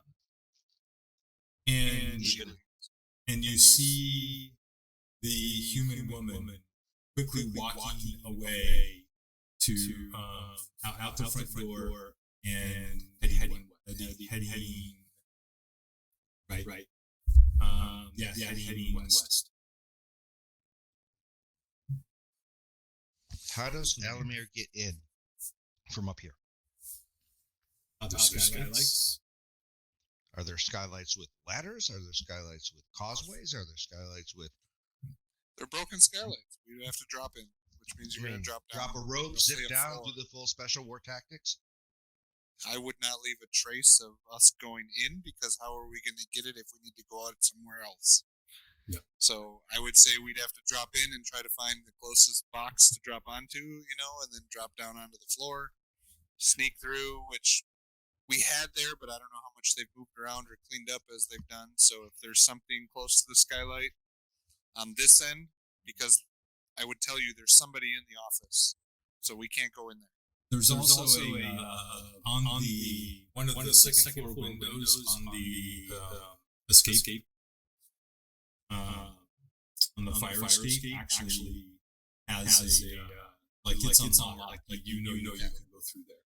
Or my other option is, let's go talk to Hagrid, tell him that they have the dragon somewhere, we don't exactly know where, and then go meet with Mugluck's family to talk to them and see if they can help us create a distraction from the entrance in the sewer area, so that maybe we can use both distractions to sneak in and get what we want. If they can just create a distraction there, and Hagrid comes up with the police to the front door, we can maybe go in, grab it, get the hell out, and look for your scroll. But that's all Because the based scroll portion is the only thing that we can't. Mugglug, we could have them. We know where he is, so the police could come and try to find him, but they're not going to really care because he's a monster. But the pseudo dragon, they might listen to Hagrid. He's a pretty well-known tavern owner and patron of the city, so they might come with him to help him try to get his dragon back. But they're going to just probably tell him, "Well, we don't have no dragon. What are you talking about?" Because they're assholes. Sorry. It's Tom String. Be nice.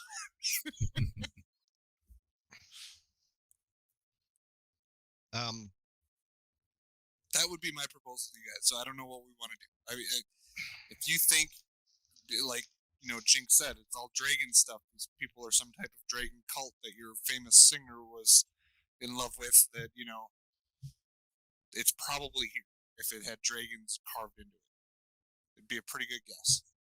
But we got to figure out how to get in and get out without getting caught.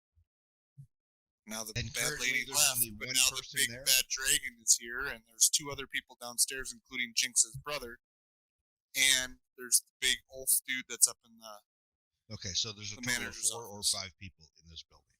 There's at least 4 that we know of. 2 in the basement. Then there's no reason Jinx's to try and brother, sneak in. the dragon guy that just walked in, and then I think his name was Orth, from what I remember hearing. He's up in the manager's office. Yeah. Off, I believe. Off. Yeah. So there's no reason to try and sneak into this. There's too many people. In my opinion, as us being kids, yes, I would say no. We'd have to figure out, unless we create some kind of distraction to either lure them out or put them into a panic so that we can sneak by and grab stuff without them seeing, because we know this building better than they do. Are we not using this hideout at all for the future? Oh, we left this hideout. Why do you have to burn everything, Fireball Boy? Why? What is your fascination that away? Fire? Actually, he does not have a fascination with fire. Just thought I'd throw that out there. I once heard about this one guy who burned places. Yeah. It was actually a ranger. Every Friday night. But it was a ranger. All right. So we're kind of going in circles here. What's the determination? So I'm looking at the only person older than me. Because even though I don't respect him as far as streetwise, I still respect him because he's older. And I've learned that on the street, if you respect your elders, you can get benefits from that. He says you're old. I don't trust him as far as I can throw him because he's a bookworm. But I'm still looking to you to say, what do you want to do?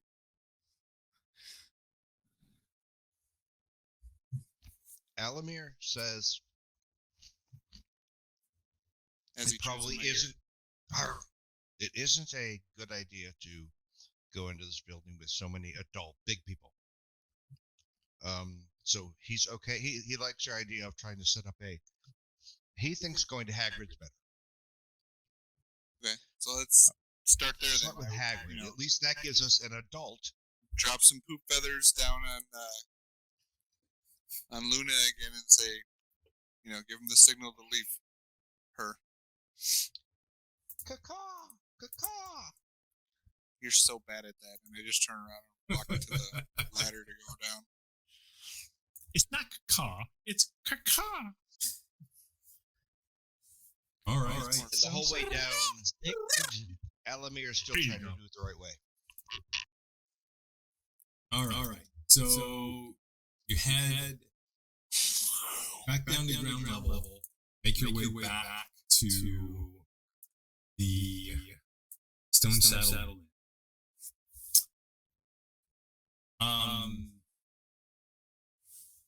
So you get there. And it is about this time you've it's probably getting dark this time at this point. You spent a good amount of time, a couple hours at the hideout. So you're probably maybe about half an hour from sunset. You arrive at the stone south. It is on a work day. It's still not super busy yet. Getting close to dinner time. There are some of the regulars in there eating. A little bit of talking noise coming out of the front door. I know you guys are you going to the back again? I don't think we have to with Hagrid. But if it's busy out front, again, I don't like crowds, so if it's busy out front, I won't go to the front. I'll go to the back. There's 3 tables and a couple people sitting at the bar. So there's maybe 10 people in there right now. Maybe if Jinx wants to go in, I'd just say, Jinx, go in and tell them we're here, and then we'll go around back. Okay, I'll do that. All right. And if nobody's looking, I'll snatch a roll. So Jinx, you go in, you find Hagrid notices you, comes in, and he lights up expectantly, and he's like, but Jinx, where'd you find out? We got some news for you, but you might want to hear it in the back. Around the back. I grab his hand and I pull him in the back. So one. Give me 1 minute, and he finishes pouring the platter of drinks, of mugs, goes and delivers it to one of the tables, and says, "Drink up, lads. I'll be back in just a few minutes." And he heads back into the house, and then the back out. Oh, we open up the door. When I see him come out, I'll be like, I think we found him, but I don't know if we can get him. But we've got confirmation that he's in our old hideout by the people that took our old hideout, that are renting it or that bought it now. You saw people that you described to us. So you saw the people there, and did you see Poopsie? I didn't see Poopsie, but I got confirmation that they have a pseudo dragon that they're gonna give as a gift to somebody to try to get on their good side. And you're the only pseudo dragon I know in town. Oh, I don't know any others. So I don't know if you can take that and have the guard go with you to like confront them, because I don't think we can. There's like lots of people in there, and I don't think we can sneak in and get them. Because I didn't hear that part. Do you know who they're going to give him to? Dragon cult. They just said they were going to give it to their boss to get on the good side. Wasn't that the purple? No, I didn't tell any of you guys about the wearers of purple. I just say that the lady with the armor said that her boss's boss would be happy with a wormling that they're trying to feed, plus the pseudo dragon that they have, which I believe is yours. Well. Sounds like other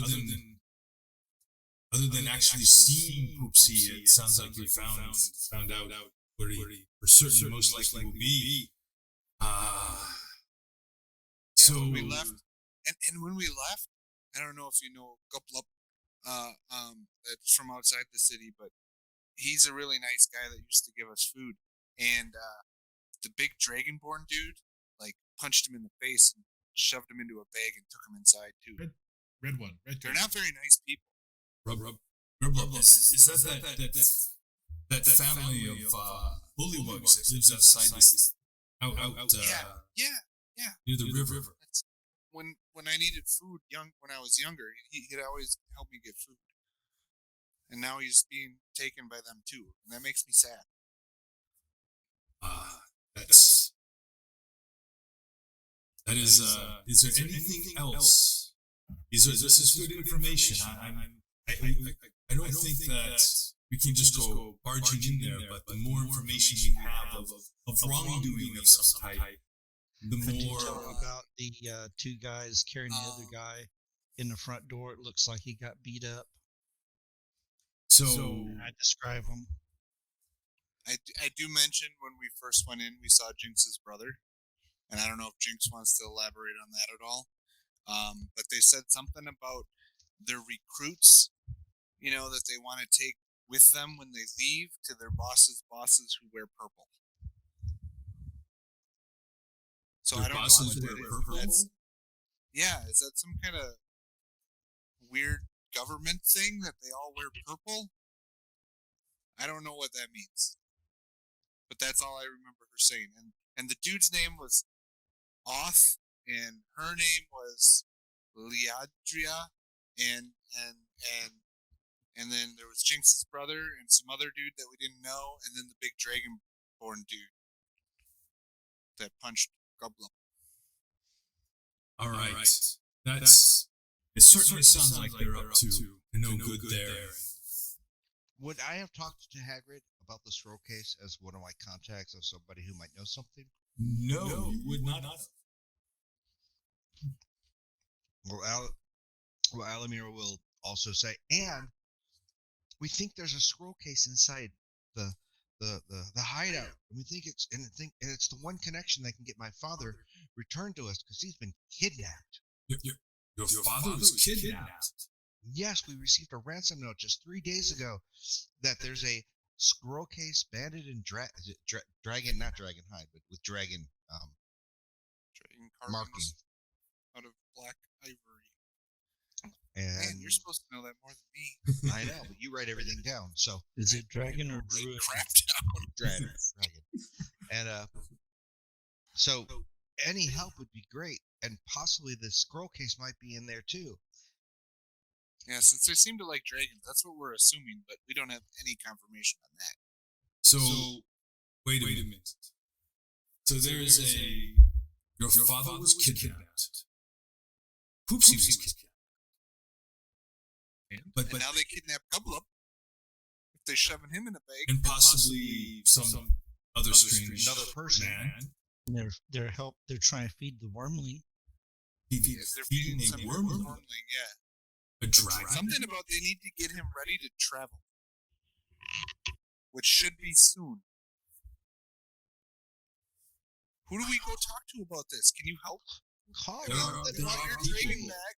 There are people that can... Cool to have Yes. gold, but I don't know what all this other stuff fully means, but if we need to get his dad back and your dragon back and help Gublip, we got to do something. There's one thing that I think is unclear here. This all seems to tie in together. I can see that too. I don't think that you are off base. But And that's why we wanted to talk to you, not in the tavern, because we don't know who's all listening to what. if your father, Alamir, was kidnapped and the ransom is the scroll case, it would make more sense that this would this be a separate group that kidnapped him and they want something from this group of dragon people? Or maybe they have your dad. Or is it the dragon people that might want the item?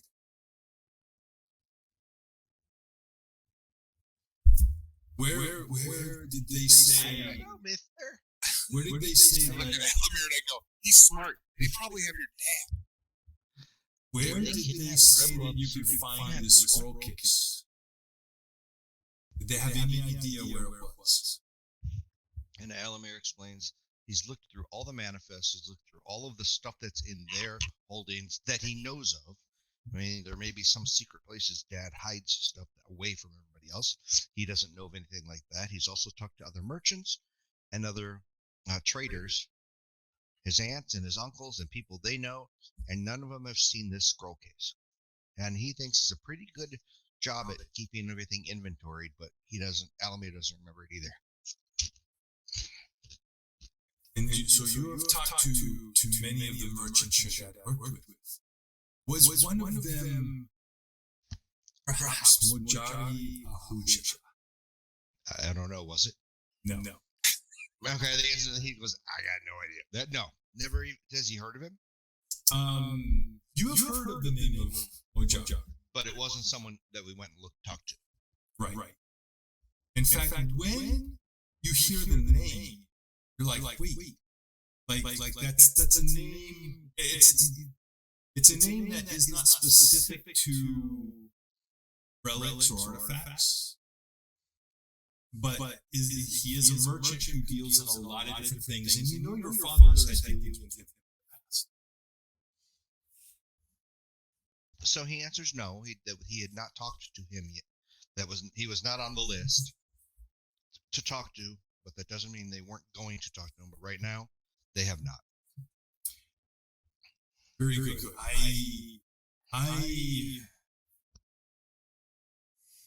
If you will do me a favor and run down the street to the, and it gives you the name of one of the long-term established sleeping houses, and says go room 18. The kids weren't allowed there.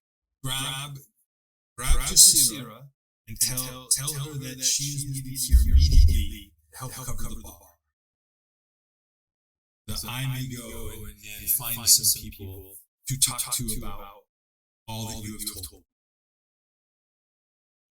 And I suggest, in the meantime, till we find out what those people can do, you go and find Mojari. If he does not go get her and him, or go talk to Mojari and go get her. Get her so that he can leave. Send her, tell her I need her to work now. Okay. I can run get Mojari if you want to go talk to him. And then I'll meet y'all over there wherever he's at after I get her back to the bar. Well, you gotta get her here before we can leave with him. So okay. Go. Run. Take off running. Go. It's only 2 blocks away. So Luna, and I'll go to Majara. Luna, you run the 2 blocks. You go bursting through the door. There's this middle-aged woman at the who runs the front desk. Like she's sitting there, reading a paperback novel. I run past her, run up the stairs to yell at roommate. Hey, where are you? Back. Stop! 18. I just keep going. And she yells at you, and she had some rolled cigarette in her mouth, and she's like, "Stop, you little, hey, urchin, get back here!"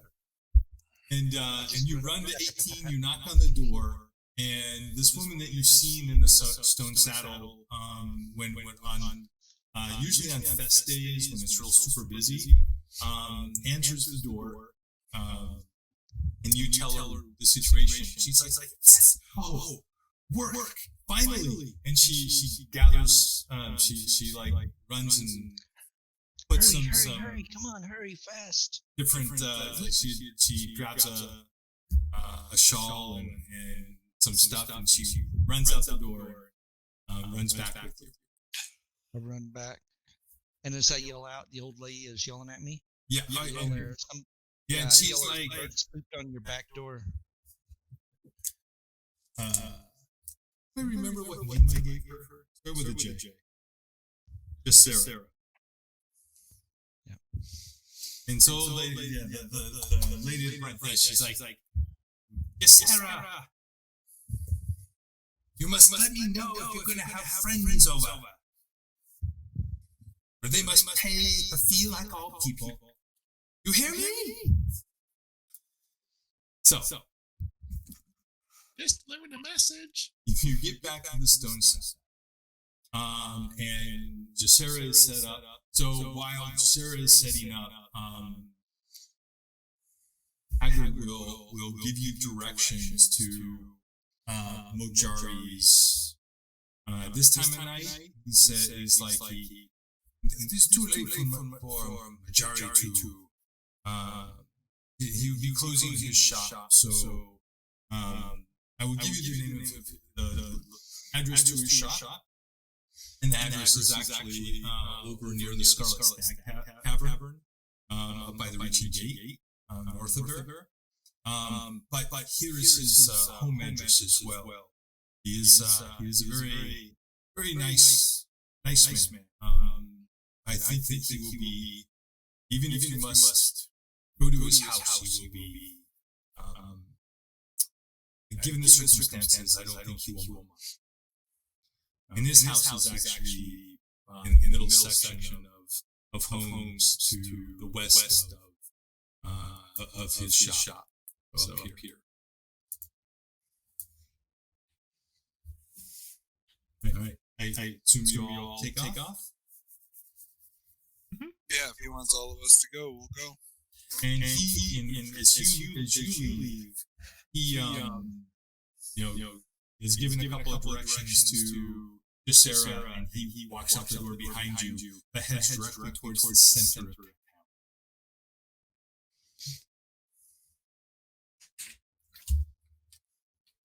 Yes.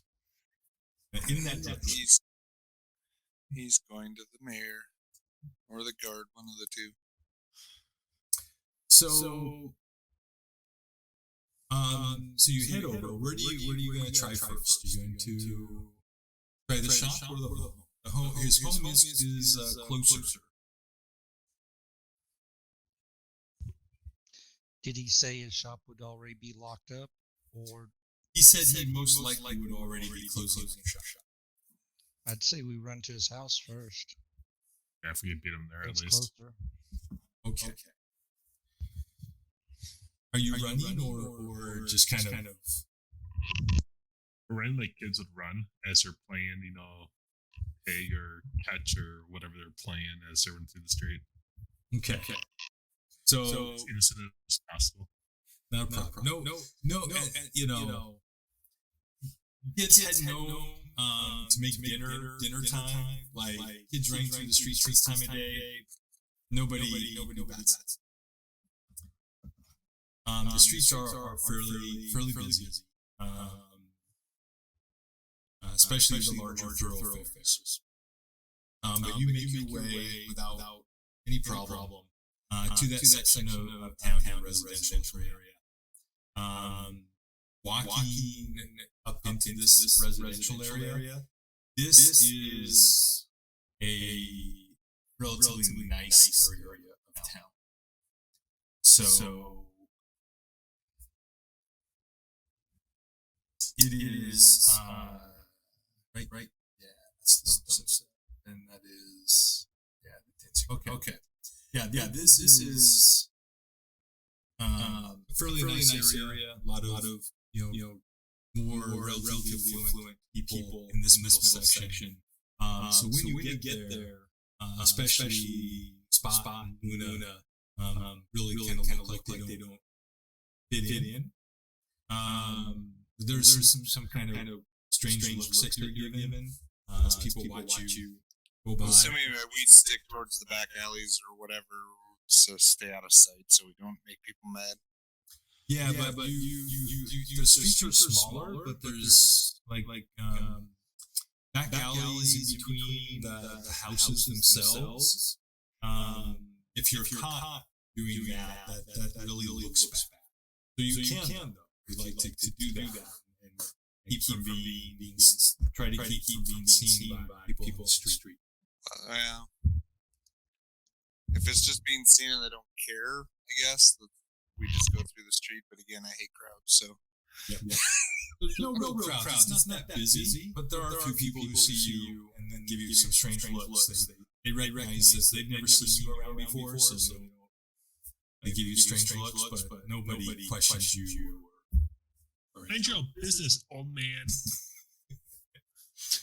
You come to the address you were given, and It is there is a small, like 3.5 foot wall that kind of goes around the building, made of white stone or whitewashed stone, with some like round tops, kind of post tops every so often, and a nice, beautiful wrought iron gate that opens up into a beautiful little courtyard, and this beautiful three-story stone, mostly stone with some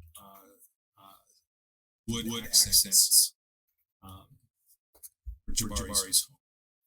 There are lights on. So you see lights on the inside. As it has gotten dark, the sun has gone down.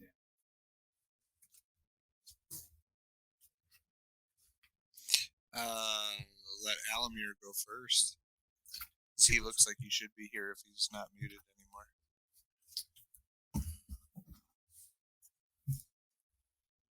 Nope, still muted. I muted myself in the thing, not in my head. There you go. All right, go through the gate and walk up to the door and rap a tap tap tap. Okay. After you hear Jabari, hear you. Just one moment, please. And I'll stay out by the gate, not towards the house, because unless I'm invited, I don't walk into people's yards.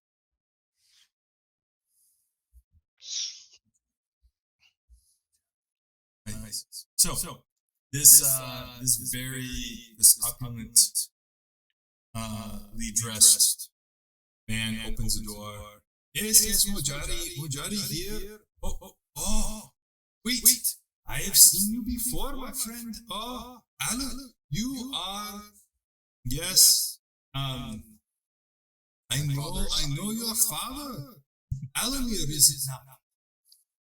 And Alamir, yes, it is, and I'm here on very important news. My father's been kidnapped. Your father has been kidnapped? Mojari, very sad to hear that. Oh, please. And I'm hoping. Go ahead. Please tell Mojari what he can do to help. He explains that they received a note for a ransom, and he explains what they are requesting in the note for. And Alamir wants to know if Mojari has ever seen such a scroll case. And also, he's not the only one we've asked. Yeah. That's how good he is. That was the luck roll. That's There is only a 3% chance for a 19 being rolled on 2d10. Mojari has seen the scroll. Yes, in fact, Mojari was working with your father to find just the right buyer for it. It is at my shop. And Alamir's eyes are going to light up and say, "We're going to shop." Yeah, where's the shop? No, he's going to say, we really need that scroll case brought back to my house. Of course. Let's go get it right now, so we can get your father back. By looking at the picture, he's not running there. He will walk as fast as he can. Okay. It's I tell him that my friends are outside waiting. We all came together. Yes, please. Mojari definitely can help. Let's go. Let's go get this scroll. Please, on the way, tell me all that you know. How what is needed with this scroll case. And all I can explain to Mojari is that the scroll case needs to be returned for my father's life. So do you give him the full story? No. Okay. I just tell him that the ransom note said the scroll case needs to be returned for my father's life. It is now very. Trust it. Oh. Yeah. There's some purple right at the belt level. If you look, that's purple. That's very interesting. Yes. Okay. And so he goes to the shop. He opens it up, and he goes into the back. He says, "Please wait 1 moment. I will get the scroll. I will get the scroll case for you." And when he goes around the back, I'm going to whisper to the group, I think somebody should go around back to make sure. So I'm staying inside the shop. So Jinx, Spot, Luna, what do you guys do? I'm assuming Jinx followed you in because she's gonna hot hand something. I don't know, but if you say that it's time to look out, I will run around to the back and make sure he's not running off with it or something. And Luna? I went in. So if he's going to go around back, I'm going to stay in there. Hey, it's a store with pretty objects. It is a store with lots of different things. Yes, they're in cases. There are most things are in locked cases. There are some things sitting out. There are masks, different types of masks from Chol. Lots of different colored feathers and things hanging off of them. You have lots of different types of artifacts. There are cases with like jeweled daggers and other types of small little weapons in there. Of a lot of stuff. What are you A lot of shiny things. Is there any feathers from a caw bird? So he's only gone for. Is he with us? No, he went into the back and said, he went to the back, and you three are sitting in the front. I went around back to make sure because Alamir doesn't trust that he's not going to run off with it, I guess. So I'm going to the back to make sure he's not going out some kind of back door or something. And he'll caw if he does. If I see like a fancy flute or something like that, I might take it. Roll 2d10. Sure. Roll 2d10. Hey, my screen went wrong way. And the question is, does Alamir see it? Well, let's see if there's something. Are you looking for it, or are you in anticipation looking at the door waiting for him to come out with the scroll? That's what I'm saying. Do I perceive an outside view of this hand going? Well, let's see if he does it first. Right, that's what I mean. It would be a reactive scene. It's like, no, there actually are no musical instruments at all. Okay. I just figured it was something like it would be more likely to grab than a day or something, you know. Am I overwhelmed by this shop, or is this to me just another shop? It's another shop. You've seen many items like this that your father has acquired and sold. So not a big deal. It is just the flutes are over there. A little over a minute, and Mojari comes back out. Here it is. Mojari has found it as promised, and he unwraps. He has this silk cloth, and it's like this bright blue silk, and he carefully unwraps it and shows it to you, and it looks just like the description. So it is approximately 14 inches in length, about 2.5 to 3 inches thick,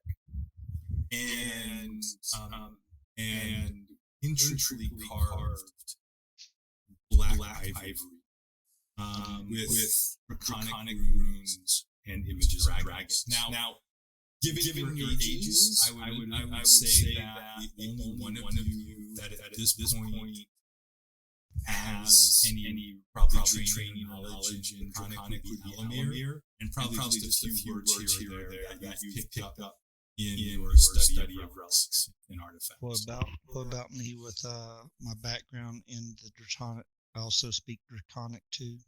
But that's from a background that you probably yet to train in. not necessarily your like something that you would know. This is the reason why you want to learn Draconic. Yeah. Yeah. I started learning it Now- until I was 6, and then when I got pulled away. Now, Elamir doesn't speak it. You're just saying based on what it's representing, he can put together a couple things. The next question I will ask Mojari is, what had you and my father, or who had you and my father listed as potential buyers? Oh, majority is just put the word out. Nobody yet has answered. I'm looking for buyers in Baldur's Gate and the City of Splendors and Neverwinter. I'm not there. I can't say. But somebody has interest in it because they kidnapped my father. Or your father took it from somebody you should. Or my father took it from somebody who shouldn't, but he doesn't say that. Who would be interested in this locally to kidnap my father? Do you have any idea? Roll your 2 10s. 20. Damn. Suddenly Majari has a stroke. Majority cannot determine, does not know. There are very few people who know of this so far. So Elamir will say thank you. He will ask not only for the scroll case with the silk bag or whatever it came in, but also asks for a padded scroll bag or padded scroll case to put it inside the case, inside a case. Oh, of course, no. And also, it's just the thing. The silk was actually something that Mojari did. So Mojari will find something where so no one will see you carry. Got it. Did you tell when you were talking telling your abbreviated version of the story? Did you mention when you got the ransom note? Yeah, I said 3 days ago. You did say 3 days ago. Mm-hmm. So, which I'm guessing was the last time potentially my father talked to Majari. So Majari goes and he's grabbing. He finds this nice. It's nice. It's like a soft leather. To wrap the case in. Kind of. It has a little strap on it so that you can tie things. Or wrap it around your hands so that it can't be pulled away from you easily. And he goes to hand it to you, and he's like, Mojari has a thought. 3 days ago, you said. And 3 days ago, someone already knew your father had this item. But it was only, and your father went missing, like that had gone missing early that one. It's probably been like 5 or 10 minutes now, so Spot comes back from the back and looks in and sees everybody talking, so he comes back in. Excellent. So you come back in,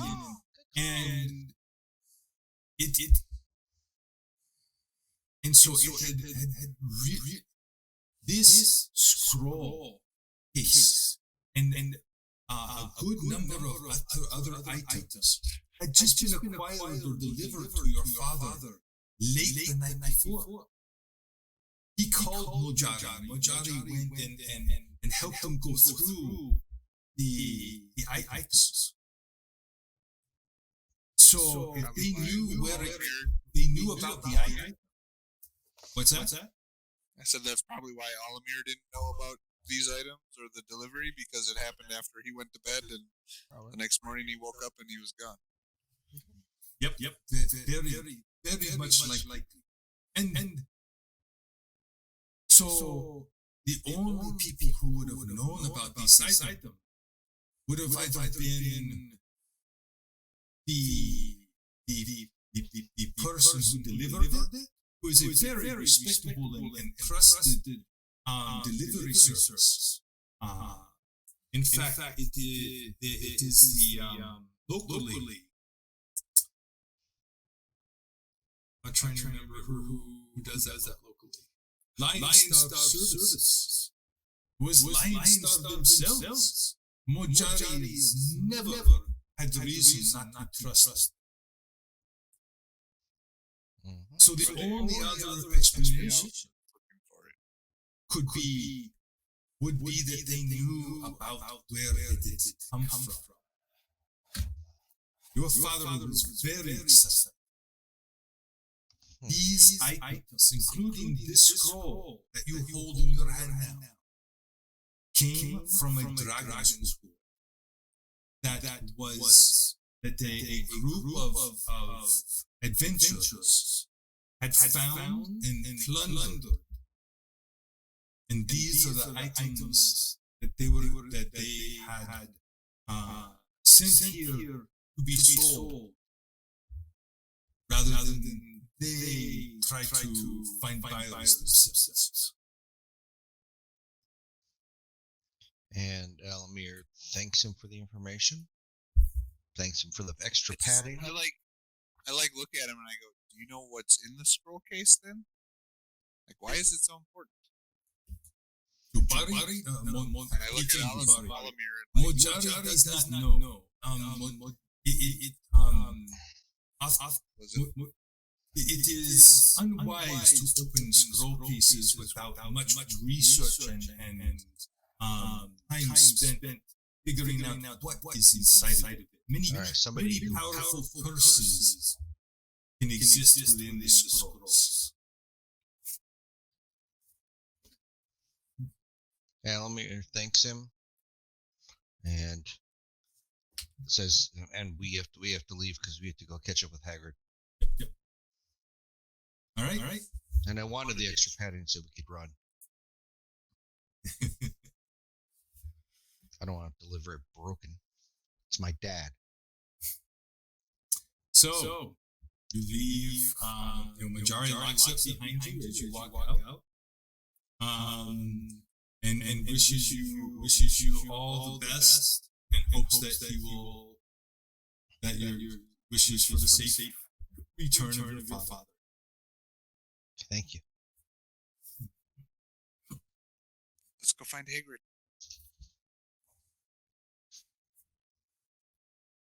All right. So you're gonna go look for Hagrid?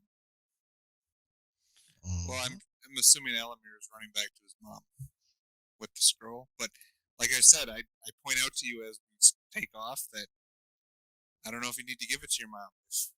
If we take it to Hagrid, they might be able to use that to get in to maybe find the people that have your dad. And Alamir If agrees. It doesn't work, you have the scroll, and then your mom can do the drop. Yep. All right. So you guys are going to find And it's headed towards the center of the city. All right. We are going to do a little. So we're gonna do a little skill challenge for exploring and finding Hagrid, who has gone to 0. Huh? It said skill challenges at level 0. Yes. So I mean, it is a limited space. It's a city, but it's a relatively small city. So eventually you've got to succeed, but how long will it take? So the way this is going to work is you are. I guess for this, it's just kind of simple decisions. You can decide where you want to go, and whether are you all going to go together? Are you going to split up? Like, what's your plan to try to find Hagrid? Well, he headed to the middle of the city. We are up here, right? Yeah. Mm-hmm. Okay. Well, we went to his shop, so we're up here. Correct. You're actually Well, he you said it were, was by the. I thought he said it was over. that was his That's where his house. house was. And then you walked over here. Gotcha. So Hager left from here and he headed towards the center of the city. So I am probably just going to run towards the center of the city down the main drag, this way. Okay. Because it's probably the quickest route. And if I don't find him somewhere there, or if I ask a guard if they've seen Hagrid or anything, once I get there, then I will head back towards his tavern. I don't know what you guys are. Following Would that he go young man. Would he go back towards his tavern or go where our old hideout, where Poopsie might be? If you want to go check that, well, I go see if I can find him. You can keep an eye out over there. Okay, so after we get done with center of the city, we'll split up. Who wants to go with who? You mean if So- we don't find him in the middle? All right, If so we don't everyone find is him, going to the middle. So let's start there. I need somebody who, let's see, who hasn't rolled lately. Jinx. Roll 2d10, please. I rolled last time. He rolled a 1. So Did you? I guess you did roll. There you go. My 11. You're playing that one game, right? Craps or whatever. well, 11 is actually the most.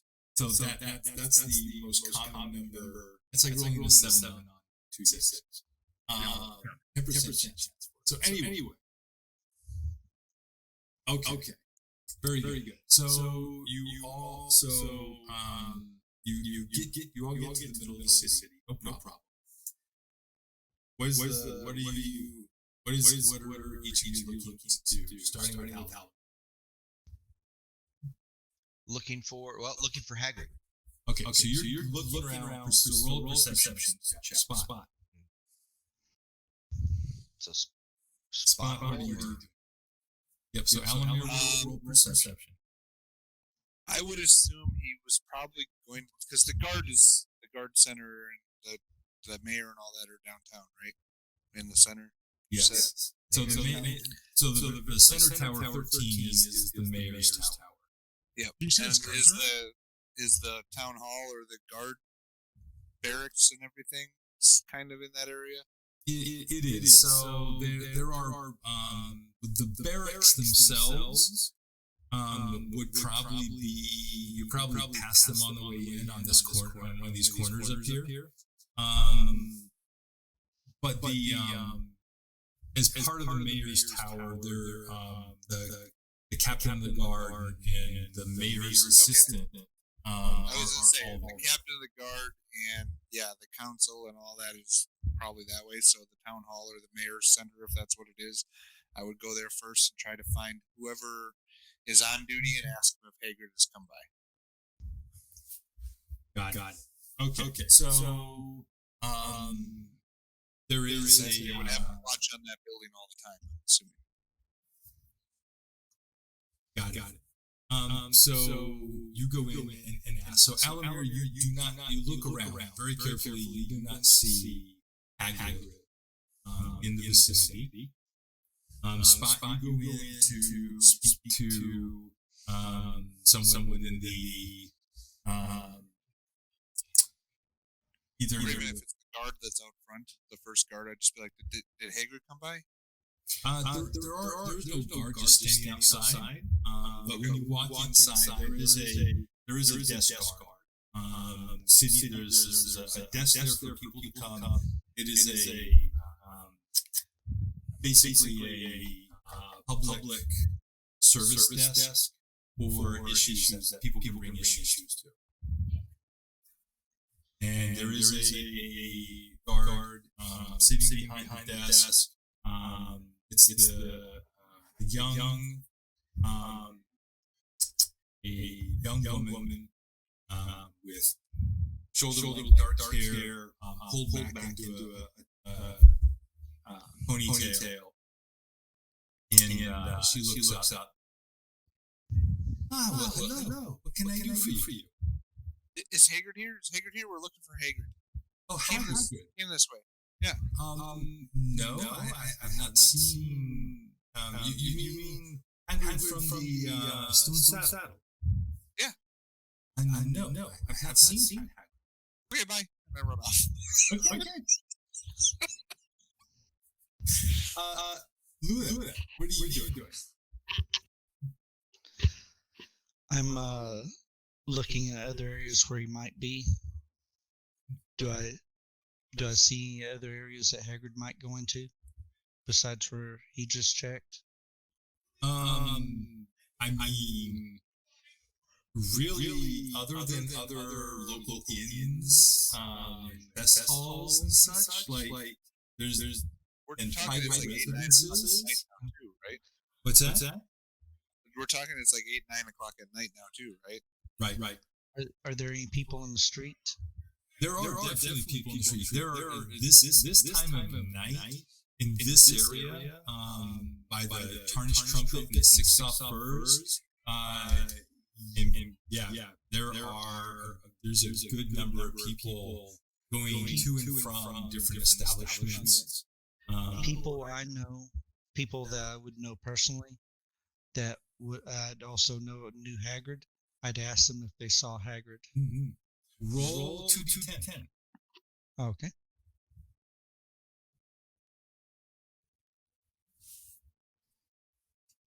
You see somebody you know. Who do you see that you know? Jinx's brother. Oh, here we go. This is who I think you're muted, Jinx. I was gonna say twist. It's his mom. So you It's my see- father. His mom happily with our kid. Oh, wait a minute. Is this the right one? Oh wait, maybe that's not right. The right one. That's not the right one. Hold on. I don't think I have.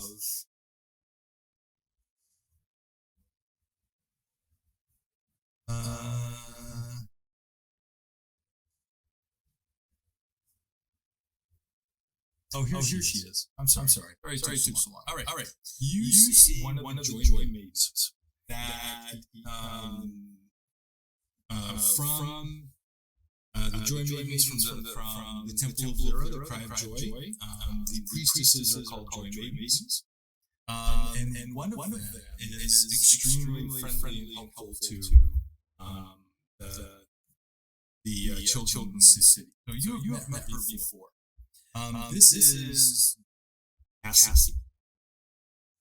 She's pretty. And she looks like she was actually, so she walks out of the Tarnished Trumpet Tavern.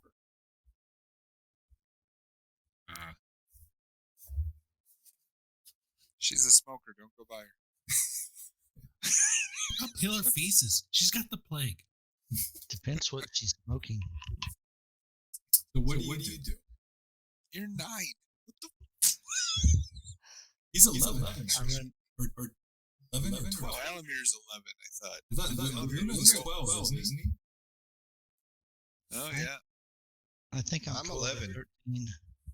Yeah, Luna's 12. I'm not the oldest. I I'm run the up second and youngest. I run up and I ask her, "Have you seen Hagrid?" Or not Hagrid, but Yeah, that's what you're looking for. yeah, I run up and ask her. Hello, little one. Oh, aren't you so cute? Oh, isn't this a beautiful spring night? Isn't it great that it's spring now? How did you say? Oh, Yes. I must find him. well.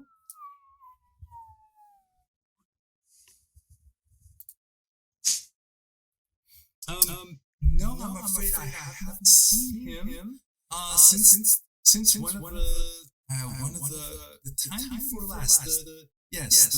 The celebration for that we had the spring celebration. That was the last time I saw him. Okay, I'm sorry. I gotta go real quick. Thank you, and I run off. What? Okay. Well, Emergency. Very well. Take care. All right. I turn around, I run back, and I give her a hug, and then run back off again. And she hugs you. Yes. And she gives you a couple of pieces of wrapped candy. Hey, I'm really happy. Cool sweets. Jinx, what do you do? Well, honestly, I heard what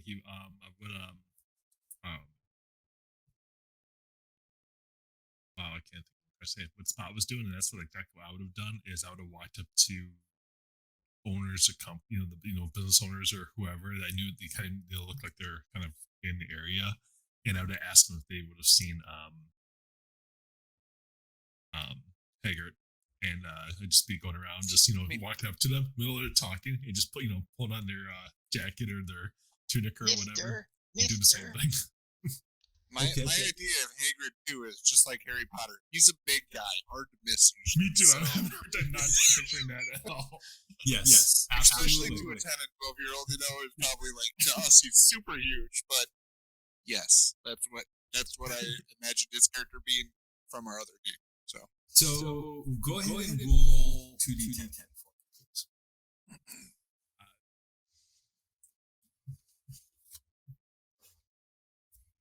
Like, Isn't he's gotta exactly be a half right. giant. Turns you into a challenge. It's got to be a half giant. Okay. So you find just they look like businessmen. There's like two men and a woman, and they are already in the cups and seem to be very self-involved. Seem a little very annoyed that you're asking questions of them. No, you haven't seen anything? Go away. Where's your parents?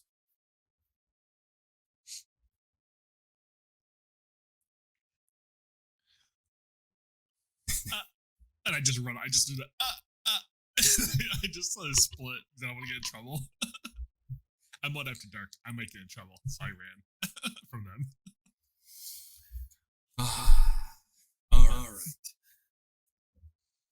So I'm going to start making my way asking people as I go back up the road this way towards the stone saddle, just to make sure that, like, anybody along the way, have you seen Haggard?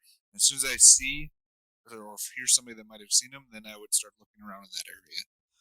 Okay. Because I'm assuming he would have traveled, if he was coming to the center, he would have traveled up these roads probably. You continue to what's that? Okay. You continue to walk and ask people. You're all looking around. You don't see anyone else that you know. Like maybe some faces you've seen around, but you have talked to them. Just citizens that you've seen here and there. You do see walking south and turning down towards the center tower. Right there from the crossroad, cross streets in front of you. You do see a city watch. Actually, two of them. They go around in pairs. So, and they are walking towards you. I will run up to him, ask him if they've seen Hagrid. We're looking for Hagrid. Very good. So, you ask about Hagrid, and it's not there. There is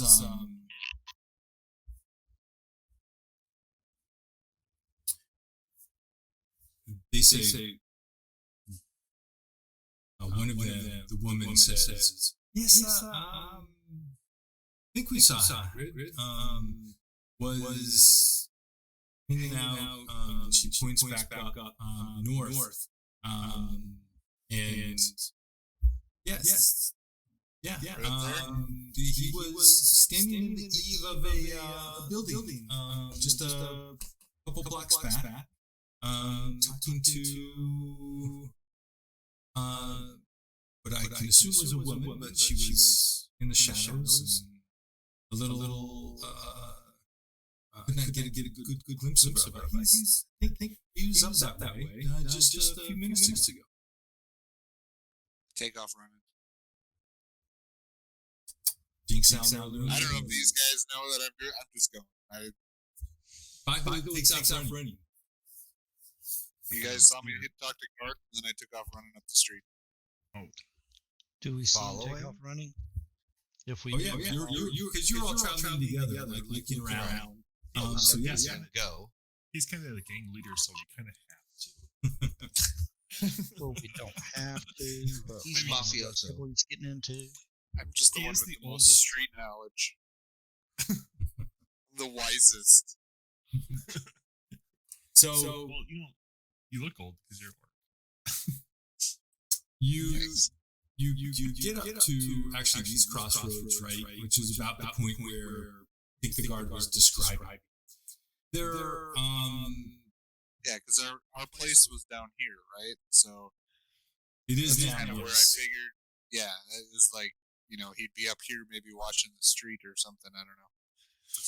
So you get up as you approach that intersection, a four-way intersection. There are the buildings to your right. There are some small kind of shops with some residences all mixed in. Relatively on the upper side, or a little more affluent, nice buildings. And to your left, the warehouses. There's a couple of two smaller ones. Just south side of a larger one that sits on the corner, and these very tight alleys that run in between them. You know that they're the beginning of not really a maze, but a bunch of tight alleys intermixed. Like it's one of the spots in the city that you've identified as a great place to run through quickly and lose people if you're being chased.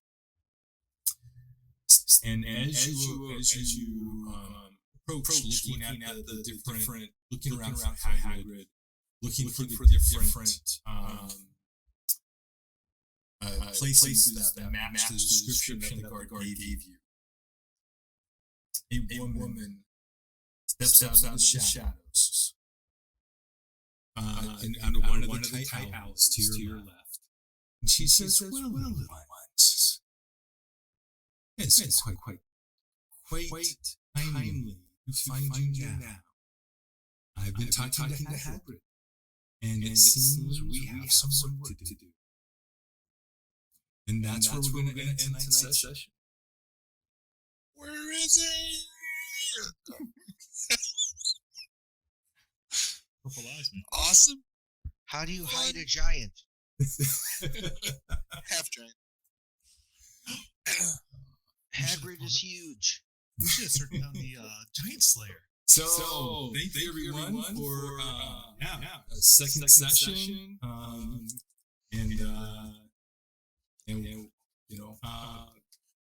this zero level stuff. I know, like no combat and stuff, but I think it's this has been a lot of fun to run. So we'll see where. I can honestly say, if Mugger got punched and he didn't walk in the building right away, I would have tried to sneak up behind him and cut the bag so that he would have fallen out or help him get out. That was my plan originally, but then you walked in the building, I'm like, damn it! that would have been interesting. That would have been really interesting. Yeah. There's a lot of stuff you can do without combat. It's just we haven't quite. You haven't quite done it. Like you could have gone downstairs. That would definitely be interesting too. So we'll see what happens. You would have found your dad, probably. Maybe. But there's a lot of stuff coming to a head here. So we'll see next week's session should be pretty exciting. So thank you all very much. Thank you all for all of you who've been watching. And we will see you next week. Thank you. Thanks. Bye.